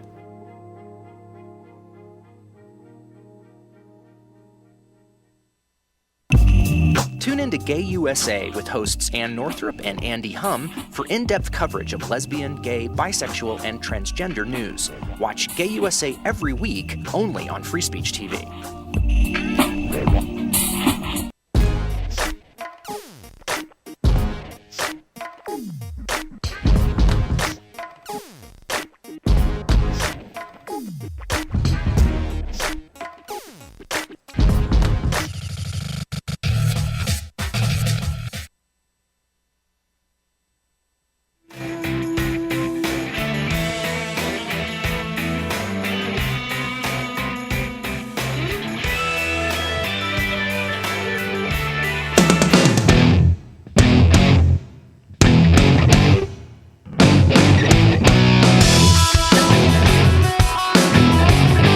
On your radio, on TV, and online. This is the Bill Press Show. 11 minutes before the top of the hour, Fawn Johnson, National Journal staff correspondent, here in the studio with us. We've been talking infrastructure, transportation, funding. Charter schools is also something you've been writing about lately. I mean, it seems that charter schools are like the rage these days, right? That's it's funny because I actually put that as a headline for a blog that I did that came out yesterday. Yeah. And partly it's because last week I think was charter school week, so we have different weeks. I mean, it's kind of crazy, but the House also passed a bill that would make it a little bit easier for charter schools to start up in different states, and I think that they're doing some things to encourage states to lift the caps, some of them on because there's some states that put caps on charter schools. They're changing the way that they're funded a little bit. It's not a huge big deal, but in the sense of it actually, there's also a Senate version that's very similar. This is actually something that could pass. That's not a small deal. And so I wrote this blog about how charter schools are all the rage because I feel like, I live in D.C., full disclosure. My son goes to a charter school. Almost half of the schools, the students in Washington, D.C. are the public school students are in charter schools just because of the way the system is set up. So my perspective is maybe perhaps a little skewed. It's not like that in the rest of the country. But I've gotten some really interesting responses to that blog post. I think, people are cautioning, and I think rightly so, that just because everyone can think of a good charter school, that doesn't mean that they're all good. Yeah, there's no evidence that right. That students, nationwide, students who are in charter schools don't perform any better than students who are in traditional public schools. It's kind of a wash. But I just feel like, kind of like what we were talking about with infrastructure, that the education system is shifting and changing, and charter schools are a way for experimentation to happen in education, and that can be a little dangerous. But it's also certainly, I would encourage it, with a lot of oversight, because you don't want. My fear is that charter schools take resources away from public schools. Yeah, that's a real problem. It's and charter school, that's their goal. The whole idea is that they want the traditional public schools to compete with them, and the idea is that with competition everybody gets better. But that's not always how it works. There's only a finite amount of money. Are charter schools public schools? Yeah, all of them are public schools. And can anybody go to a charter school? Anybody can go to a charter school, but keep in mind that then why aren't all public schools charter schools? Well, what's the difference? So there's a couple of different things. Traditional public schools require you to take anybody who comes in within your district. Right. So it's basically an entitlement for your child, which I think, way back in 1965 and before, people agreed that was what we wanted to do. Then you are paid per student by the government and by the states to run the school. Charter schools can use that same money, or at least some portion of it, to do whatever they want. Traditional public schools have a lot more rules that they have to follow about, things like how long they have to stay in session per day. They all have a certain number of school hours that they need to fulfill, but charter schools have more flexibility. Charter schools tend not to be unionized, which means that they can pay their teachers however they want, whereas it's a little different in the traditional public school system. But the thing is, they are all public schools and they're all open to everybody. The one difference with charter schools, though, is that every single charter school has a limit on the number of students that they can take per grade, which means that, as is the case in Washington, D.C., often you will find lotteries happening. They're blind lotteries. It's not like you get, and sometimes they'll weight them so that you can have some of the lower income disadvantaged people have a slightly higher weight. But it's kind of a crapshoot. New York just had their lottery system for their charter schools. But yeah, you're right. What happens is that assuming a charter school opens up in, somewhere in your neighborhood, they could drain, 20% of the kids from the traditional public school. That's less money going to that public school and more money going to the charter school, and it hurts. And probably kids who are higher performers or whatever, and therefore, Not necessarily. No? I think, the parents have to be engaged enough to know to apply for the charter schools. But from my experience, from looking, parents from every walk of life. When I was involved in this system in D.C., I remember going to some of these sessions, and it was, the people in the rich district that I came from at the time, and every kind of parent just scrambling, trying to figure out how to get their kids into this particular school because it's a pretty good school. Okay, you can follow Fawn Johnson when she's not here on the program. All of her good work at the National Journal by nationaljournal.com. Interesting issues. You're on top of it all. Thanks so much, Fawn. Nice to see you. It's nice to see you, too. All right, come back again soon, and I'll be back to tell you what's on the president's schedule today. This is the Bill Press Show.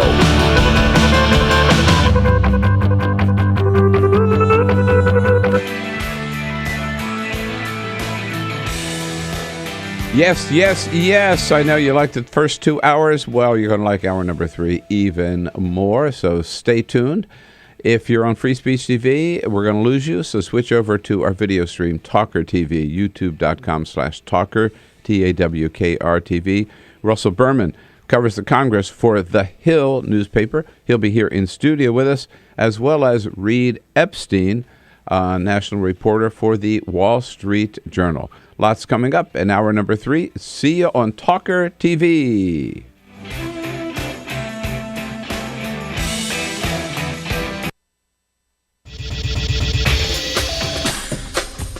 Tune into Free Speech TV for Democracy Now!, a national, independent, award-winning news program bringing you people and perspectives rarely seen on corporate media.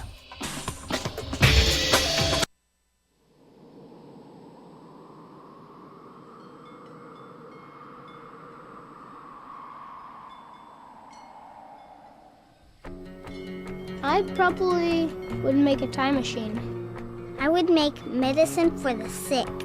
I'd probably invent something new. 我会赢到5个总冠军戒指。 If I could have an extra 5 years to live. You said 5, right? 5 years.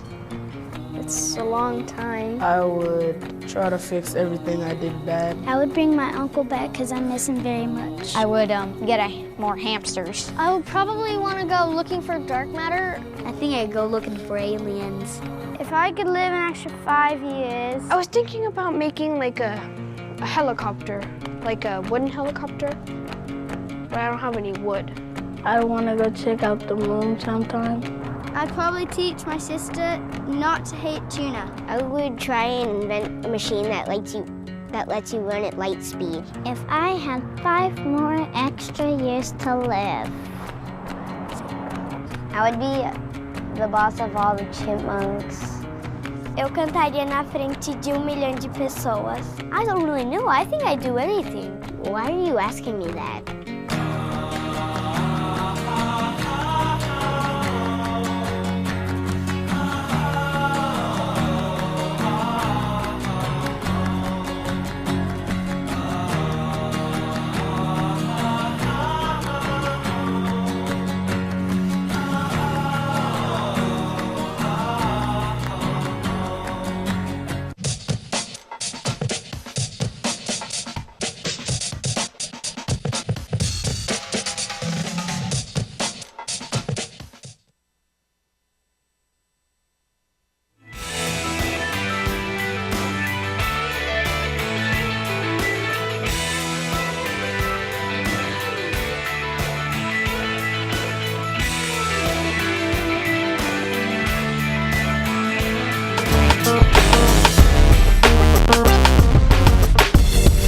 President Obama gets a daily briefing this morning at 10:15, and his big event of the day this afternoon at 3 o'clock. He will be awarding the Medal of Honor to former Army Sergeant Kale White, the 7th living American to be awarded the Medal of Honor by President of the United States. And we will have our daily press briefing with Jay Carney at 12:30. Hour number 3 coming up. This is the Bill Press Show.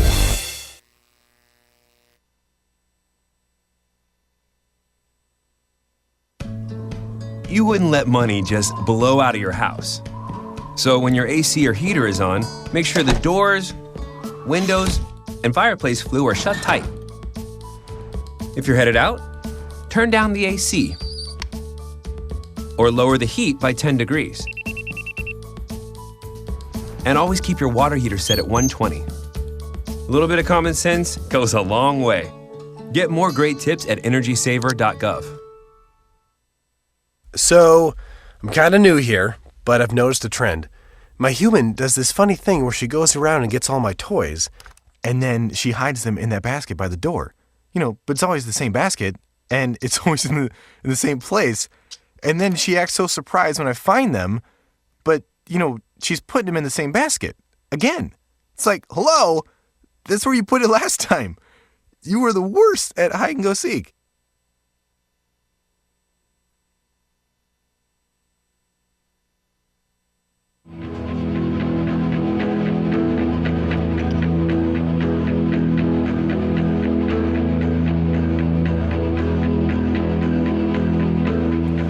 West here reporting from Houston, Texas for Climate Desk. Now, one of the biggest uncertainties in climate science right now is the role of clouds. What better way to work that part out than flying right through them? That's what NASA scientists aboard this airplane think. Welcome to NASA's biggest airborne laboratory. You're coming with us today on an 8-hour NASA flight mission. When you read these big IPCC climate assessments, what's the biggest uncertainty? There's 2, right? the role of aerosols and clouds. Clouds is probably bigger than aerosols. That is a piece of a puzzle that right now we are missing. You can't get the models right if you don't understand the chemistry and the process. Now we're being told we've got to get on. The doors are about to shut, so let's go aboard.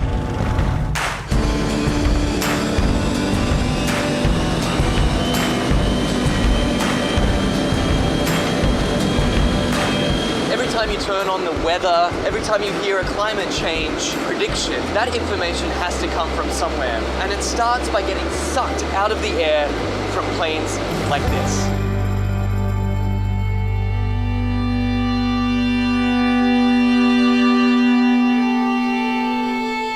This mission is to particularly try to understand the emissions from the surface, so mostly biogenic emissions, so from trees and other plants.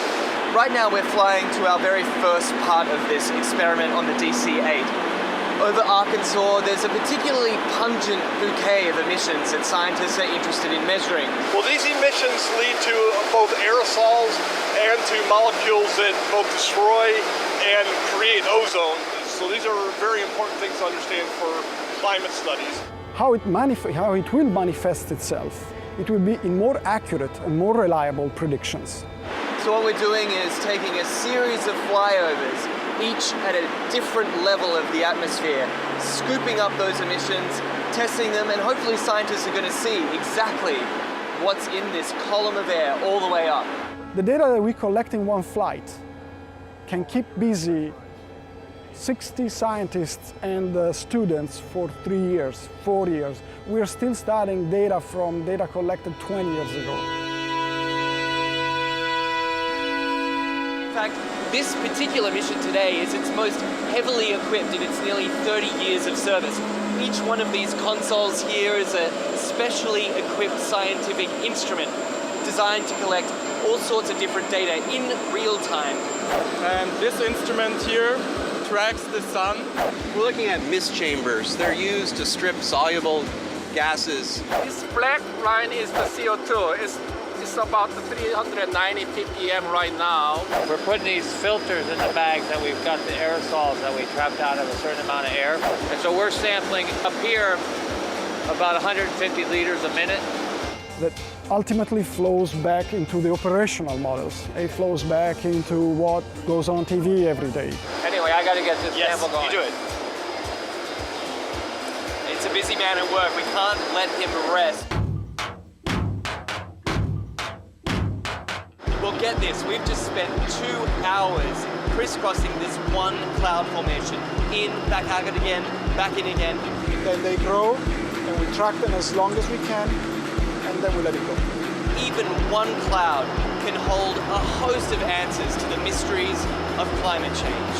The patterns of, where the clouds are, what type of clouds we see, what kind of weather systems they're associated with it, that'll all be shifting in a shifting climate, in a world with climate change.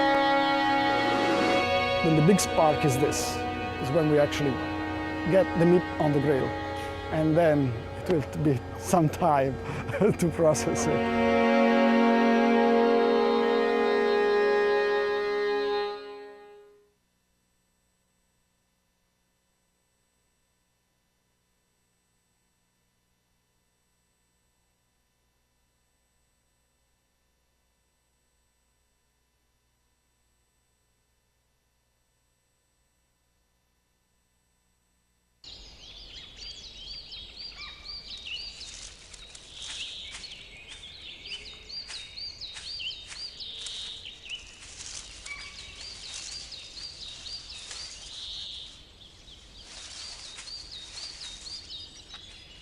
At Earth Justice, we defend the environment in the courtroom. Join our fight. When you take a seat, you take a stand. Earth Justice, because the Earth needs a good lawyer.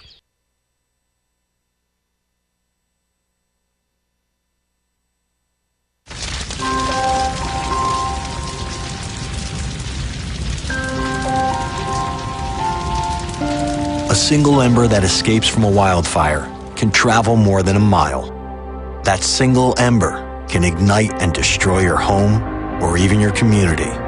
You can't control where that ember will land, only what happens when it does. Get fire adapted now at fireadapted.org.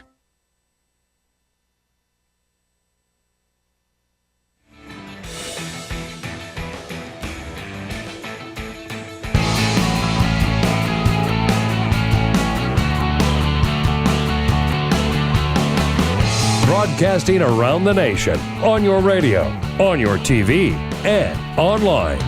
This is the Bill Press Show.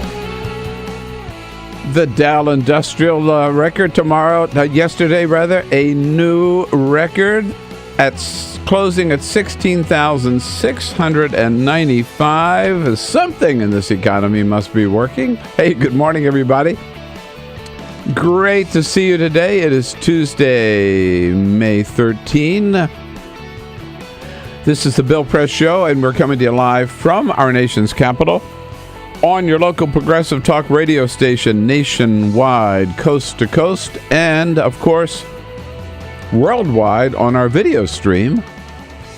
Wherever you got an electronic device, your iPad or your iPhone or your desktop or your laptop, just check it out at TawkrTV, youtube.com/Tawkr, TAWKR-TV. Lots going on this morning. News from our nation's capital, around the country, around the globe. We'll tell you all about it, and you tell us what it means to you. Give us a call at 866-55-PRESS. Send us your comments on Twitter at BP Show or on Facebook at facebook.com/Bill Press Show. The team here ready to jump in and serve you this morning. Peter Ogburn, Elisa Murphy. Yes, hello hey, there. Good morning. We're here. With a full team here, Alicia Cruz on the phones. Again, 866-55-PRESS, and Cyprian Bolding, our videographer, with the lights and the cameras on and action on our global video stream. That's right. Welcoming to the show this morning Congress is out of town. The House is out of town, but still the reporters who cover the House are still on the beat. Russell Berman covers the House for The Hill. Good to see you, Russell. Nice. Thanks for coming in. Good to be here. Thank you. I always say, in full disclosure, I write a column for The Hill on Tuesdays. So I welcome a colleague to the program this morning. Before we get into what's happening on the Hill here, it's hard to escape what's happening in Los Angeles because Donald Sterling just won't shut up. It's incredible. Yeah. I mean, what he said was bad enough on the first audio tape. Then the second audio tape comes out. And then he gives an interview last night to Anderson Cooper in which he calls Anderson Cooper a racist, says you're a bigger racist than I am. And then Anderson Cooper asks him about Magic Johnson. And Donald Sterling can't help himself, right? I mean, he just lashes out at everybody. Here he is with the most shocking thing you could say, I think, about Magic Johnson. Big Magic Johnson. What has he done? Well, he's a business person. He's got AIDS. Did he do any business? Did he help anybody in South L.A.? Well, I think he has HIV. He doesn't actually have full-blown AIDS. But. Well, what kind of a guy goes there that he has sex with every girl? Then he catches HIV. And is that someone we want to respect and tell our kids about? Yeah, I guess Donald Sterling is someone we want to respect and tell our kids about. Yeah. And he accuses somebody else of being sexually active. This is all because of his mistress leaking a tape. He just owns up to the fact that he has a girlfriend even though he's married. And he's going to give Magic Johnson grief? First rule, you're a public figure and you get in trouble and you're in a hole, stop digging, right? Yeah. He can't help himself. Wow, God. The sooner he's thrown out of the NBA, the better. So Russell Berman's here with us first half hour to talk what's happening on the Hill. Then we're joined a little bit later by Reid Epstein, formerly with Politico. First time he's come in his new role as staff correspondent for the Wall Street Journal. But first, Peter with the big stories of the day. Court Press. Just a couple of other stories, yes indeed. Downtown Indianapolis was the scene for Madeline and Jason. They had just gotten married. They were posing for some pictures in front of some of the monuments around downtown Indianapolis when Colts quarterback Andrew Luck came strolling by, and a member of the party spotted him and asked him, said, "Hey, come over here and take some photos with us. We're big fans." So he did. He was happy to join in. There's a picture of the whole wedding party and Andrew Luck in jeans and a T-shirt just standing around with the wedding party. Yeah. We're going to tweet out the photos at BP Show if you want to make sure to check those out. It's pretty good. Yeah. That's some pretty good luck. Oh, get out of here. If you go on Instagram, one of the things you see if someone puts up a really beautiful picture, a lot of times they'll put up #NoFilter to make sure that you know that they captured it in its natural beauty. They didn't add any filter to it to make it look more beautiful. Well, now there is a new website called Filter Fakers where you can put in the photo and it will tell you whether or not a filter was actually used or not. Is that right? So you can out your friends who say that they took a beautiful picture even though they used a filter to embellish the photo. I think some people have too much time on their hands. I agree. And your vote counts now more than ever. Go to GOP.com and you can help pick where the Republicans will have their national convention. They have 6 choices up where you can vote. Are you ready?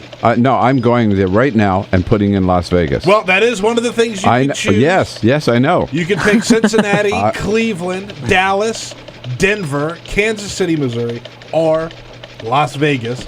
Go there now, GOP.com.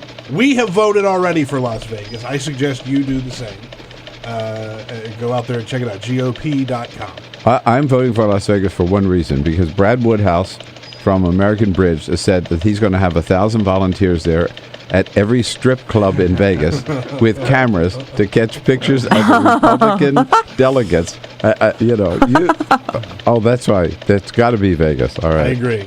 Thank you. We will vote today. Vote early and often on that one. For that kind of a thing, you could vote as many times as you want, right? It looks like they have a little cookie set up to where you can't, but there are ways around that if you're curious. We'll flood them. Okay, good. So, Russell Berman, first of all, can you explain to me why the House is on vacation this week? Well, it's an election year, and they need to schedule plenty of time back in their districts. Of course, it's called a district work period. They don't like to call it recess. Right? Yeah, right. But we know what it is. I think a lot of the party leaders are off fundraising for the party. And this is something they've been doing since they took the majority is more or less they'll be 2 weeks in D.C., and then the next week they will be back home in their districts. Okay. But they come back. They're out this week. Mm-hmm. They'll come back next week, maybe Tuesday. Usually it's Tuesday, right? And then the following week is Memorial Day. Right. Do they have a whole week off for Memorial Day? I think they have a long weekend, and then they take the first week of June off. So they work a couple days the week of Memorial Day. And then the first week of June off again, huh? Right. And let's not forget the whole month of August and the whole month of October. Right. Unbelievable. Well, I guess easy for you because you don't have to deal with these guys. And your beat and your responsibility are House Republicans. That's correct. Okay, Mm-hmm. in the majority today. The speaker yesterday at a forum down in Texas, I believe, right, San Antonio. Yeah, was asked, well, so are you going to be reelected, run for speaker and be reelected as speaker? He gave a kind of bizarre answer. Right. He started off, on message. He's been asked this before. He said, I'm running. I have good support among my colleagues. I expect to be speaker again. And then he was asked if he could, commit to serving out the full term, the full 2 years.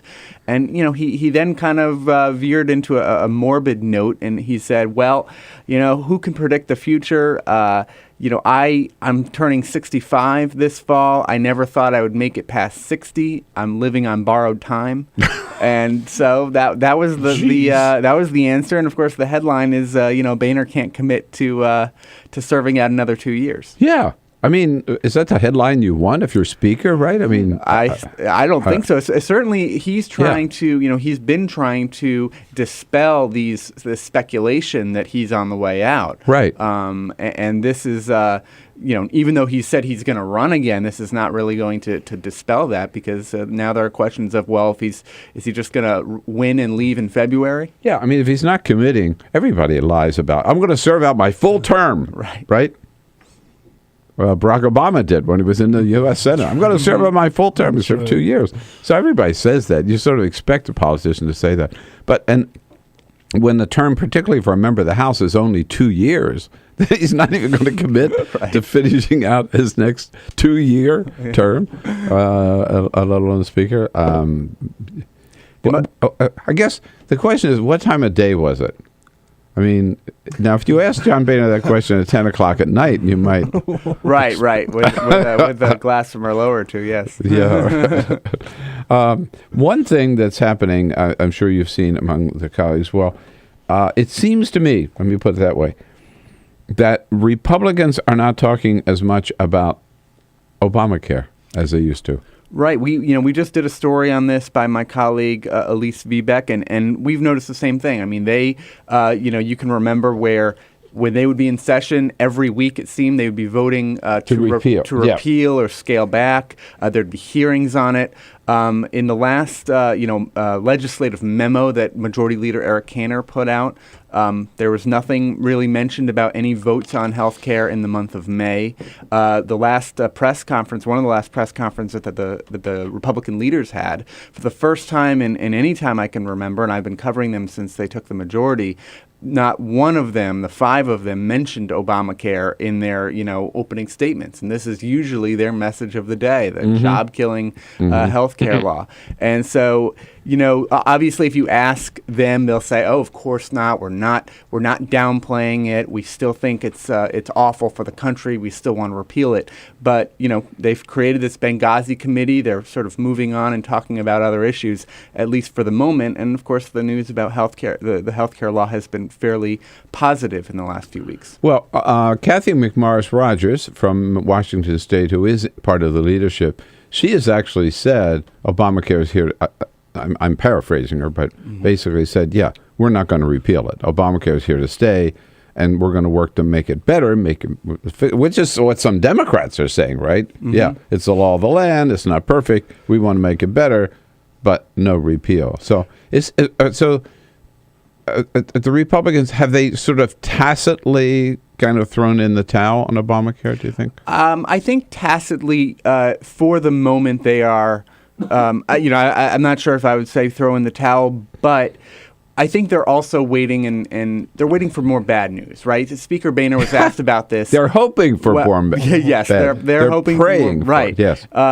Speaker Boehner was asked about this at the same forum yesterday in San Antonio, and his belief, and he's expressed this on a number of occasions, is that the worst is still yet to come because of the president and the administration have delayed a lot of the the regulations, particularly the employer mandate, until after the election. And it's his belief that once those things actually go into effect, there will be another wave of people losing their health insurance, and this time it will be their employer-based health insurance because of the employer mandate. And so, they're sort of laying in wait for another sort of wave here. Well, just like they were laying in wait for nobody was going to sign up, well, then guess what? People did sign up. And then nobody's going to pay their premiums. Well, guess what? 95% did pay their premiums. So now they're hoping for more bad news on another front, and it just seems to never happen for them, right? Right. So I think So they moved on, as you point out, to one of the areas, and maybe the number one area they moved on to, is to Benghazi with this special committee. I've read even some Republicans say that this could backfire on Republicans. We've heard that from Tom Cole. He's an often quoted member of the whip team, former head of the campaign committee. He said this. He supports the committee, but there is that risk. Trey Gowdy even said this Sunday that if they overplay their hand, they're going to get punished for it. So they're Buck McKeon, head of the Armed Services Committee, said we don't need this committee. We've already had the investigation. We know what we know what the facts are, and move on. Right, and the committee doesn't have really many additional powers that the 4 standing committees of the House that have already looked at this. So the question is, well, if they couldn't, if they're saying the administration is stonewalling and they couldn't get information from them under the regular process, there's not much hope that they're going to uncover a whole lot of new information in this process. Is this kind of a way of John Boehner saying to Darrell Issa, you screwed up, you've had all these hearings and you didn't get the job done, so I'm going to give it to somebody else? I think that's one way of looking at it. More so in the they have gotten, I think, a little bit tired of Darrell Issa making the story about Darrell Issa, and him, Elijah Cummings, the top Democrat on the Oversight Committee, has done a good job of sort of calling Issa on his baloney sometimes, and so the more headlines that start with Darrell Issa as opposed to Democrats on the defensive or new information about Benghazi, I think Boehner wanted to get some fresh blood, and they trust Trey Gowdy to take a sort of a more focused look at this. So there will be a special committee. Then the big question is, will there be any Democrats on the committee? Right, and we're still waiting for that answer. They don't seem to be in any rush to appoint their members. Speaker Boehner said over the weekend, don't expect any hearings to begin right away. They need to find office space. They need to do all that stuff. And the Democrats, it sounds like they're going to appoint members, but I think part of it is also that they are waiting for Republicans to screw up. And maybe if Trey Gowdy or somebody, says something, maybe there's some more fundraising shenanigans that the Republicans are going to do, that will give the Democrats more cover to pull out of this committee. But as we stand right now, I would expect that they probably will participate. Russell Berman is here from the Hill. Lots to talk about, even though the House is out this weekend. But lots brewing on the Hill, and the Senate still in session as well. Your questions, your comments about Benghazi or Obamacare, whatever we've touched on. What about immigration? Where does that stand? We'll talk about that when we come back on the Bill Press Show. This is the Bill Press Show.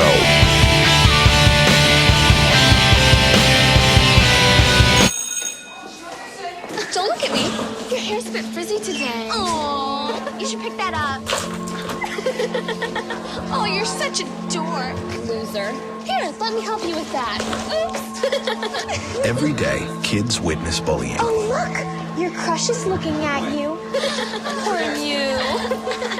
They want to help, but don't know how. See, no one here's gonna help you, because no one Teach your likes kids how to be more than a bystander. Visit stopbullying.gov.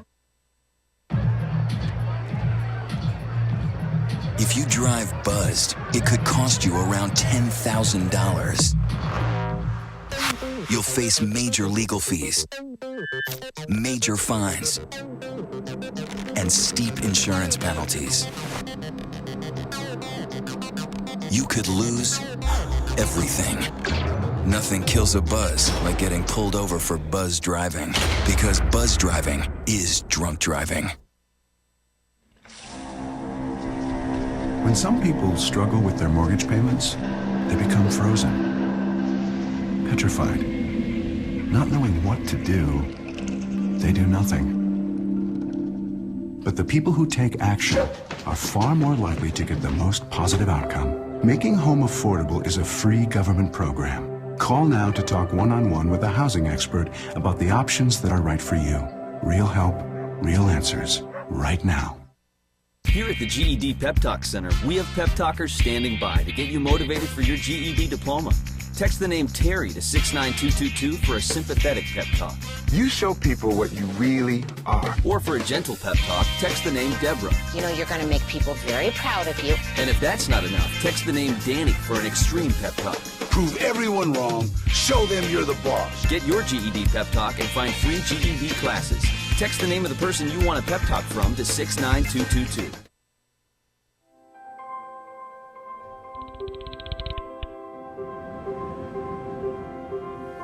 Did you see the world differently?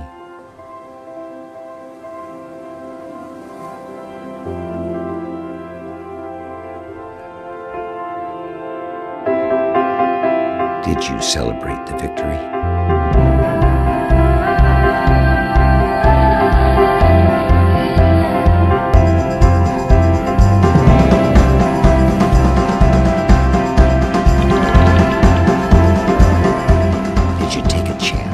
So today, I state clearly and with conviction, America's commitment to seek the peace and security of a world without nuclear weapons. Did you stand up against our greatest threat?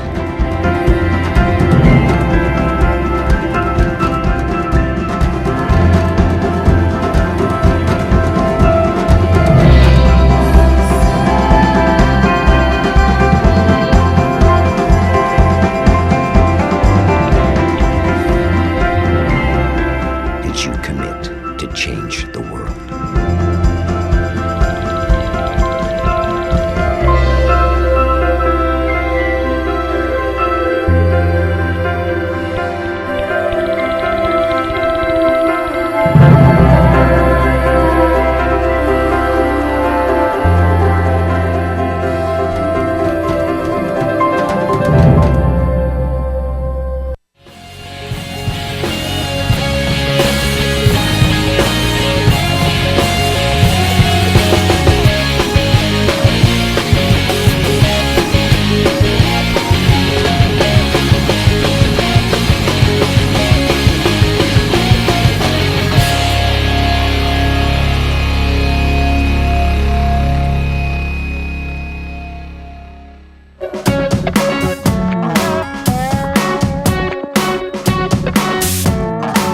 This is the Bill Press Show.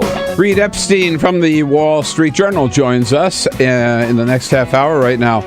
We're here with Russell Berman, covers the Congress, especially the House and the House Republicans for The Hill, thehill.com, in studio with us. So, you know, every time I think that immigration is like dead and everybody says it's dead, then suddenly there's signs of life again. Is it possible?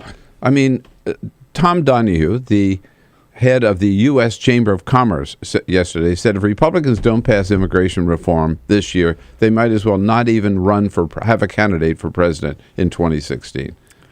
Well, I think it's still in a coma. I mean, I think, yep. You know, Speaker Boehner gave a bit of a status update. He was in San Antonio, as we've talked about, talking to the Hispanic Chamber of Commerce, which is, you know, a group you'd think right. that was going to be the big topic. And he talked a bit about it, but the status is not much has changed. You know, he says that they're getting closer. They've gotten closer on policy, but the obstacle still remains, according to Boehner, the lack of trust in President Obama by House Republicans to enforce the law. And the message, you know, that he gave yesterday was the same as the one he gave a month ago and the month before that. So he didn't give any timeline for when we might see legislation on the floor. And obviously, they're out of session now, and most people think that if it doesn't happen before August, it's not going to happen this year. All right. Hey, Russell, great to see you. Thanks so much for coming in, bringing us up to date on what's going on in the House. We'll be back with Reid Epstein from the Wall Street Journal. Stay with us. This is the Bill Press Show. So this is my computer. This is your computer. Let's go on the internet. Let's go. Click it. Yes. Okay. I cursor in between the R and the E. Pressing down, I want you to just push the period. She's gonna love me all over again. That's it. Jamaica, here you go. Here we go. Good job. Thank you. Thank you. And I did it by myself. Feel smarter. So, I'm kind of new here, but I've noticed a trend. My human does this funny thing where she goes around and gets all my toys, and then she hides them in that basket by the door. You know, but it's always the same basket, and it's always in the same place. And then she acts so surprised when I find them, but, you know, she's putting them in the same basket. Again. It's like, hello, that's where you put it last time. You were the worst at hide and go seek.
Same time next week?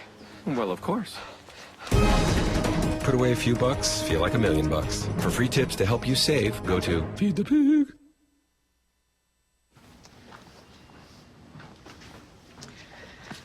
All right. I know this isn't any fun to talk about, but we should. Okay. So who's going to do what? I'll pack the dead batteries. Great. I'll only put what I don't need into a duffel bag. Perfect. That's totally unhelpful. No problem. Meanwhile, I will try to comfort everyone by speaking in a calm voice. And I'll try to get the generator going without any gas. Oh, let's not forget the cell phones, which probably won't work. Right. And who is going to handle supplies? I can forget to do a list for us. Thanks, pal. Well, I think we couldn't be any less prepared. I'm proud of you guys.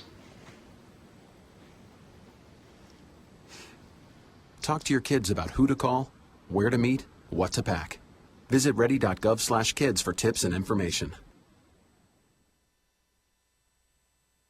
Hey, thanks for stopping by. You know, I followed your character since the first episode. I'm a big fan. Big fan. Thank you. And listen, your storyline, it makes for incredible TV drama. Thing is, your drug use is very adult content. Too adult for the kids. So I'm gonna have to block you. Oh, man. Yeah. Well, have a good one. You're a nice lady.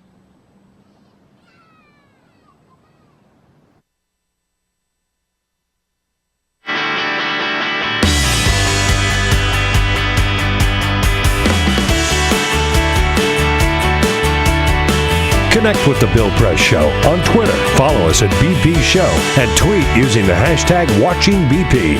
This is The Bill Press Show. Tuesday morning, May 13, 33 minutes after the hour.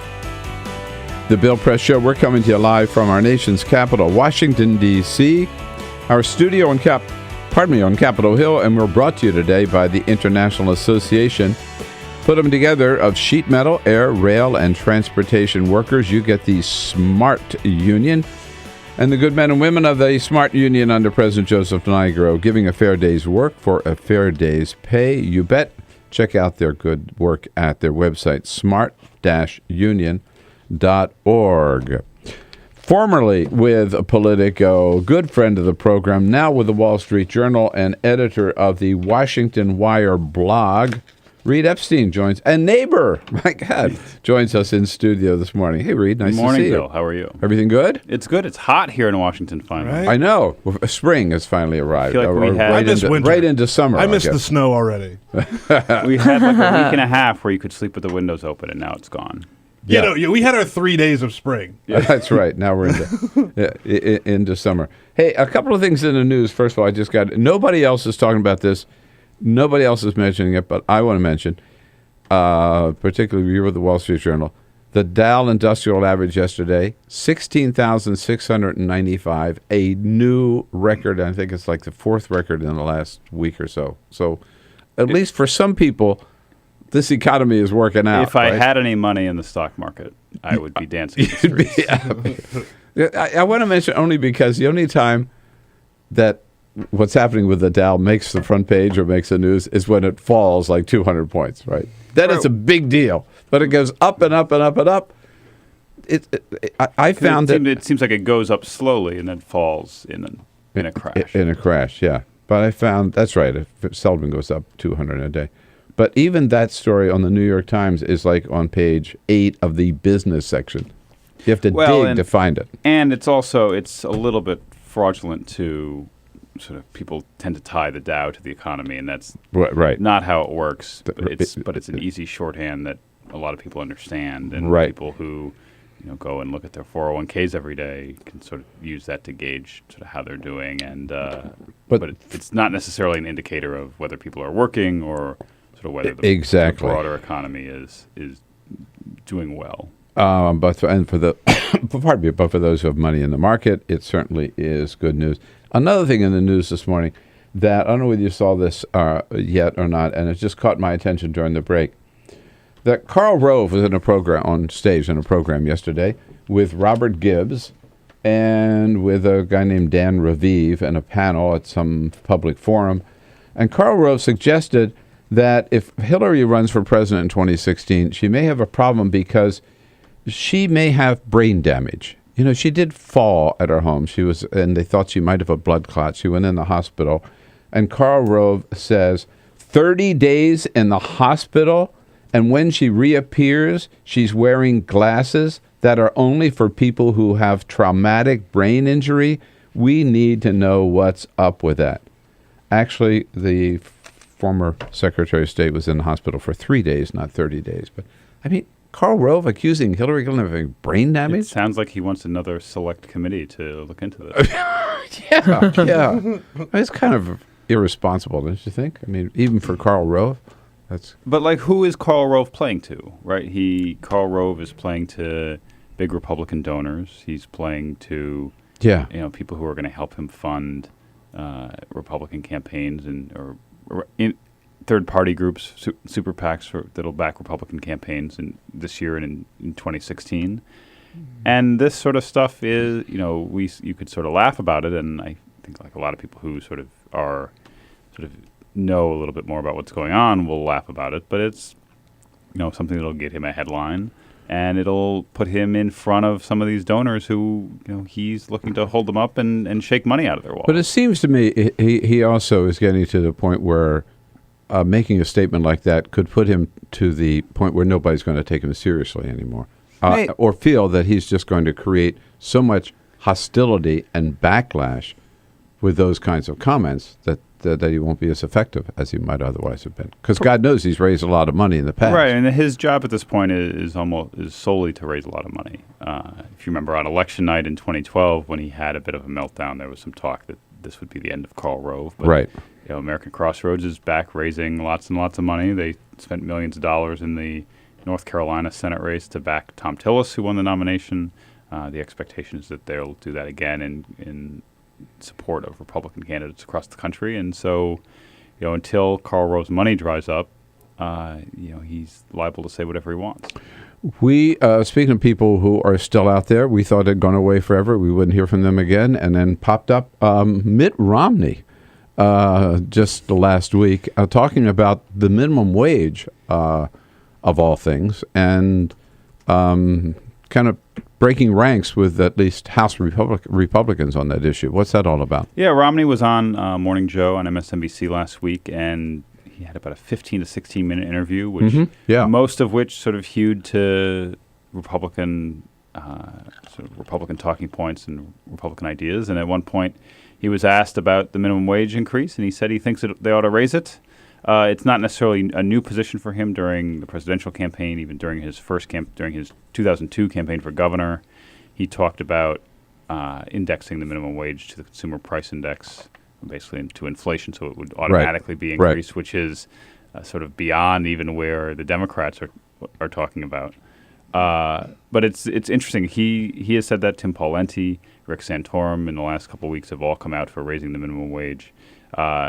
The interesting thing about Romney, I couldn't quite figure out why he was on MSNBC in the first place. He's not pitching a book. He's not.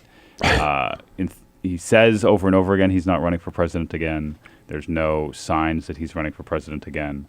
And apparently the answer was that Scarborough asked him to come on the show, and so he did. And it's people who are sort of looking through the Romney, trying to solve the Romney puzzle of why he's been so active recently, tend to come back to 2016, but there seems to be no indication that that's in the works. Is there any indication that the voices of the combination of Rick Santorum and Mitt Romney and others about this minimum wage is not a battle we ought to be fighting? Just do it, right? Is there any indication that that's going to result in any movement among House Republicans? Those guys don't carry any weight on Capitol Hill at this point.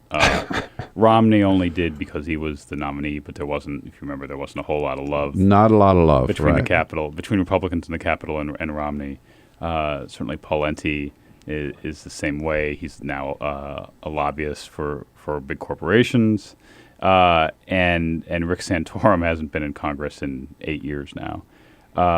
So you're talking about three guys who while they ran for president, they're not sort of key opinion makers on the Hill. If somebody like Paul Ryan had said something along these lines, right, it would have been a different story. He's somebody who has a lot of influence at the Capitol. Now, speaking of someone who is known as a leading Republican, not a member of Congress, however, taking a different tack from the current Republican line, the head of the Chamber of Commerce yesterday, Tom Donahue, came out on immigration reform.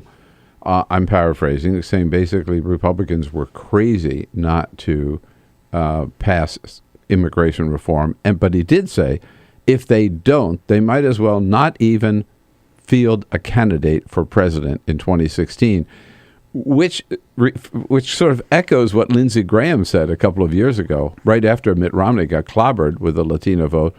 And Lindsey Graham says, if we ever have any hope of winning back the White House, we have to be out in the lead on immation reform. And it's not a surprise that Donahue would come out and say that the chamber has been one of the big supporters of immigration reform. There's been a handful of groups, and we all know about the groups on the left that are been pushing the president on deportations. The chamber, Mike Bloomberg's group, a group funded with Facebook money called Forward.us that have been working to organize Republicans on the Capitol to try to get them on board with immigration reform. They've made some progress, but obviously not enough. So from the point of view of the U.S. Chamber of Commerce, what is their interest? I think their interest broadly is to get this to a place where it's not an issue in the presidential elections, right? The Chamber of Commerce clearly would prefer to have a Republican president. This may be a good issue for their members, for their businesses that want to be able to sort of not have to deal with questions about whether someone is legal or not. If there's people who are in the country who can be legalized, that makes their business less time and money that they have to spend on this. But also, they recognize, like Donahue said, that it's going to be difficult for a Republican to win a presidential race if they're winning the percentages of the Hispanic vote that Mitt Romney won in 2012. And the reality is that it's going to be tough for them to do a whole lot better than that, given sort of what the current state of play that Republicans are broadly seen as the ones who have blocked this. Right. And just see if, again, some of those saner voices can carry the day or at least move the needle here in Washington, D.C. Reid Epstein, editor of the Washington Wire blog. And how do people find it? They can go to the Wall Street Journal and click on Washington Wire. So Wall Street Journal. WSJ.com. Yeah. And you can click through to Washington, under U.S. News, click through to Washington Wire. Washington Wire. Reid Epstein. We'll be right back. Your calls, your questions. Join the conversation at any time at 866-55-PRESS. This is the Bill Press Show.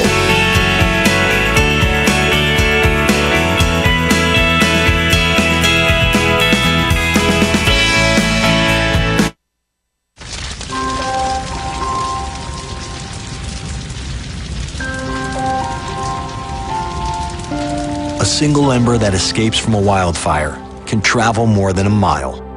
That single ember can ignite and destroy your home or even your community. You can't control where that ember will land, only what happens when it does. Get Fire Adapted now at fireadapted.org. Columbine, Virginia Tech, Tucson, Aurora, Fort Hood, Oak Creek, Newtown. Newtown, Newtown. Newtown. How many more? How many more? How many more colleges? How many more classrooms? How many more movie theaters? How many more houses of faith? How many more shopping malls? How many more street corners? How many more? How many more? Enough. Enough. Enough. Enough. Demand a plan. Right now. As a mom. As a dad. As a friend. As a husband. As a wife. As an American. As an American. As an American. As a human being. For the children of Sandy Hook. Demand a plan. No more lists of names. It's not too soon. It's too late. Now is the time. Before we all know someone who loved someone on that list. No more lists.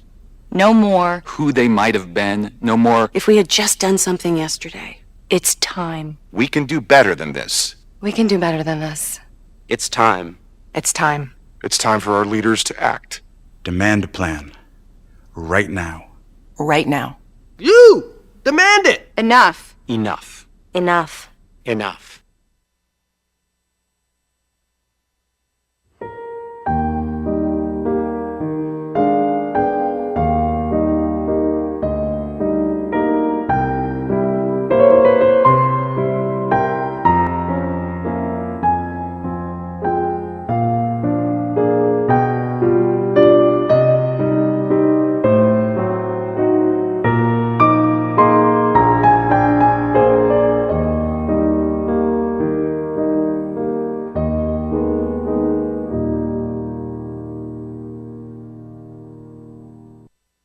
None of us would want to be told we can't marry the person we love. As Americans, we believe in freedom. That's what I fought for as a Marine, and that's what we believe in as Republicans. Freedom means freedom for everyone. I didn't used to understand the importance of same-sex marriage, but after learning my brother was gay, I wanted the same rights for him. He was the best man at my wedding, and I want to be the best man at his. It's only fair that Calvin should have the freedom to marry the person he loves, too. It's time for marriage.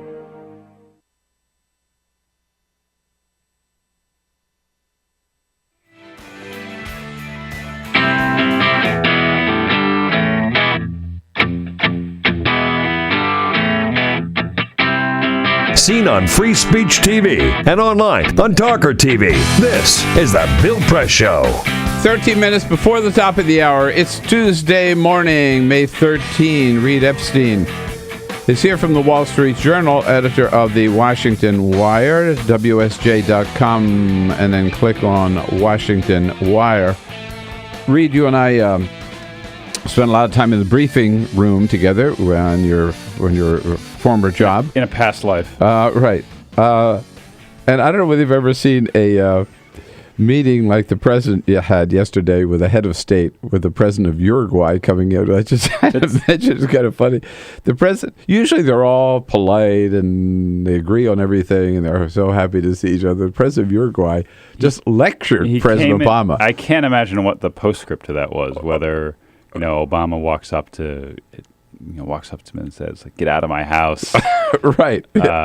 He told the president, he sort of talked about how smoking is bad, how Americans need to learn English. Yeah, or Spanish. Spanish, I'm sorry, Spanish. Bilingual. We have to become a bilingual nation. Yeah. And Uruguay is what, like 8-10 million people that, not known for much beyond their soccer team. I know. That was really funny. Yeah, he said to Barack. Now, let me tell you how to run the United States. Yeah. First of all you people, you got to stop smoking. And you're a former smoker. You ought to know that. I mean, he called him out. He said, and then you have to become a bilingual country. Otherwise, you're just not going to be able to compete. It was a very strange, bizarre sort of the pool reports, the video, the facial expressions were all very entertaining. And this guy, the president of Uruguay, is sort of a very sort of simple guy who like walks to work, and anybody can walk up to his house and knock on the door, like almost like he's the mayor of a small town. Yeah, and people pointed out he didn't even wear a tie to his meeting with the president yesterday. So George Bush would not have let him in the Oval Office without a tie. I know one of the many, we talked about Senate races yesterday here on the show with Jennifer Duffy from Cook Political Report, but did not get to Nebraska. You've been intrigued by the infighting in Nebraska. I think Nebraska, and there's a primary in Nebraska from the Republican Senate primary. They vote today in Nebraska. The Republican is going to win that seat in November, so it doesn't have a whole lot of impact on control of the Senate. But what's interesting is whether the candidate who wins this race is somebody who's loyal to the Ted Cruz wing of the Republican Party. Which the front runner is a guy named Ben Sasse, who used to work in the Bush HHS and now a college president in Nebraska. Mm-hmm. Or somebody who's more aligned with the Mitch McConnell wing of the party. The other two candidates, a former state treasurer named Shane Osborne and a millionaire banker named Sid Dinsdale, who's largely self-financed. So Cruz has his candidate and McConnell has his candidate. And the Cruz Club for Growth, the Senate Conservatives Fund, sort of Axis, have spent a couple of $1 million to back Ben Sasse. While McConnell, there hasn't really been the establishment cavalry to come in to help the other candidates like we saw in North Carolina. I was just going to say, in North Carolina, we had like we're seeing in Mississippi and in Kentucky. to back incumbents in those places. And so it's really a one-sided fight in part because sort of these insurgent anti-establishment Republicans are seeing Nebraska as their last and best chance to pick up a seat in the Senate. So this may be the one race that the Tea Partiers feel they can win. Is that right? That's sort of how it has shaped up, especially since they've had so much trouble in a lot of these other races. They lost in North Carolina. They're probably going to lose in Kentucky and Mississippi and Kansas. Right. Well, I'll tell you how desperate maybe these people are is that I actually got an email, which I forwarded to Peter. I got an email from Ted Cruz to my fellow conservative. Wow. Yeah. It was addressed to my fellow conservative asking me to send a contribution to this. So how did you get on that list? I have no freaking idea how I got on that list, but I did have a good laugh over it. You must think everyone in talk radio is the same. That's right. That's right. Yeah, you do talk radio. Right. You must be a fellow conservative. Right. Now, of course, the first time we saw this clash was between McConnell and Rand Paul, whom McConnell did not support for the Senate. Now Rand Paul is there. I must say, Rand Paul is, for a Tea Partier, he's become a pretty respectable senator and candidate.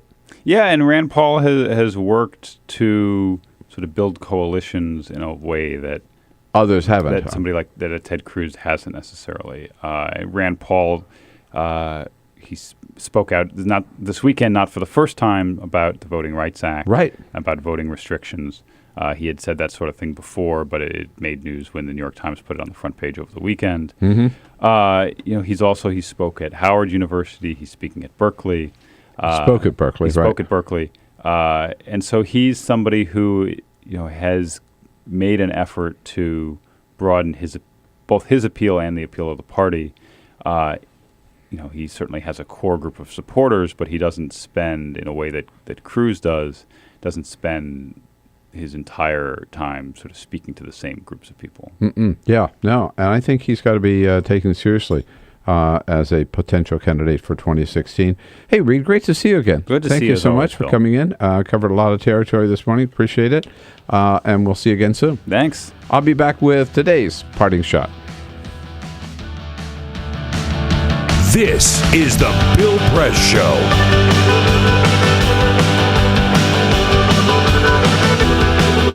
This is my computer. This is your computer. Let's go on the internet. Let's go. Click it. Yes. Okay. I cursor in between the R and the E. Racing dot. I want you to just push the period. She's gonna love me all over again. That's it. Jamaica, here you go. Here we go. Good job. Thank you. Thank you. And I did it by myself. Feel smarter.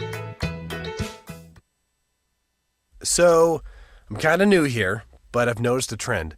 My human does this funny thing where she goes around and gets all my toys, and then she hides them in that basket by the door.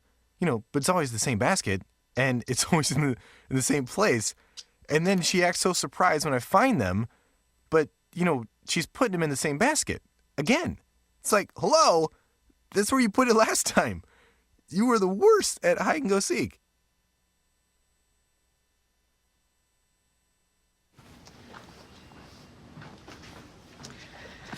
All right. I know this isn't any fun to talk about, but we should. Okay. So who's going to do what? I'll pack the dead batteries. Great. I'll only put what I don't need into a duffel bag. Perfect. That's totally unhelpful. No problem. Meanwhile, I will try to comfort everyone by speaking in a calm voice. And I'll try to get the generator going without any gas. Oh, let's not forget the cell phones, which probably won't work. Right. And who is going to handle supplies? I can forget to do a list for us. Thanks, pal. Well, I think we couldn't be any less prepared. I'm proud of you guys. Talk to your kids about who to call, where to meet, what to pack. Visit ready.gov/kids for tips and information. Hey, thanks for stopping by. I followed your character since the first episode. I'm a I'm a big fan. Big fan. Thank you. And listen, your storyline, it makes for incredible TV drama. Thing is, your drug use is very adult content. Too adult for the kids. So I'm gonna have to block you. Oh, man. Yeah. Well, have a good one. You're a nice lady.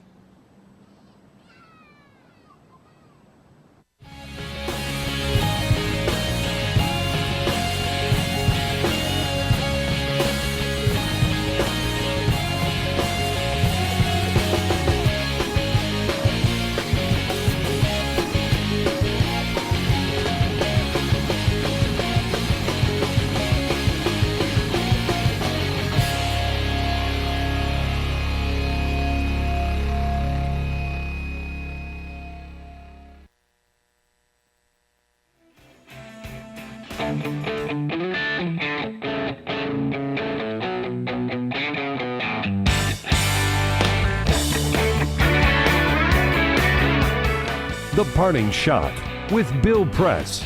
This is the Bill Press Show. Well, you know, a funny thing happened at the White House yesterday. A top administration official announced his support for same-sex marriage, and nobody gave a damn. No, yeah, it happened at our daily briefing, where our Transportation Secretary Anthony Fox made his first appearance before us White House reporters to drum up support for the administration's bill to refund the Highway Trust Fund. Most of the questions, of course, were about transportation-related issues. And then one reporter asked an off-the-road question, if you will. Since a Virginia court was considering the state's ban on same-sex marriage, and since Virginia and North Carolina were in the same federal judicial district, and since he was former mayor of Charlotte, North Carolina, long time getting there, did he support same-sex marriage? And Secretary Fox didn't hesitate. Doesn't hesitate for a moment. He just declared, yes, I support same-sex marriage. And here's the news. It wasn't news. It didn't make any news. I mean, 2 years ago, that would have made headlines. Today, nobody blinked. It's simply taken for granted that anybody with half a brain does support marriage equality. We have come a long way, baby, on that issue, at least. Tomorrow, Joe Cirincione from the Plowshares Fund joins us, and Kate Nocera from BuzzFeed. Have a great day. Come back and see us again tomorrow morning. We'll be looking for you. This is the Bill Press Show.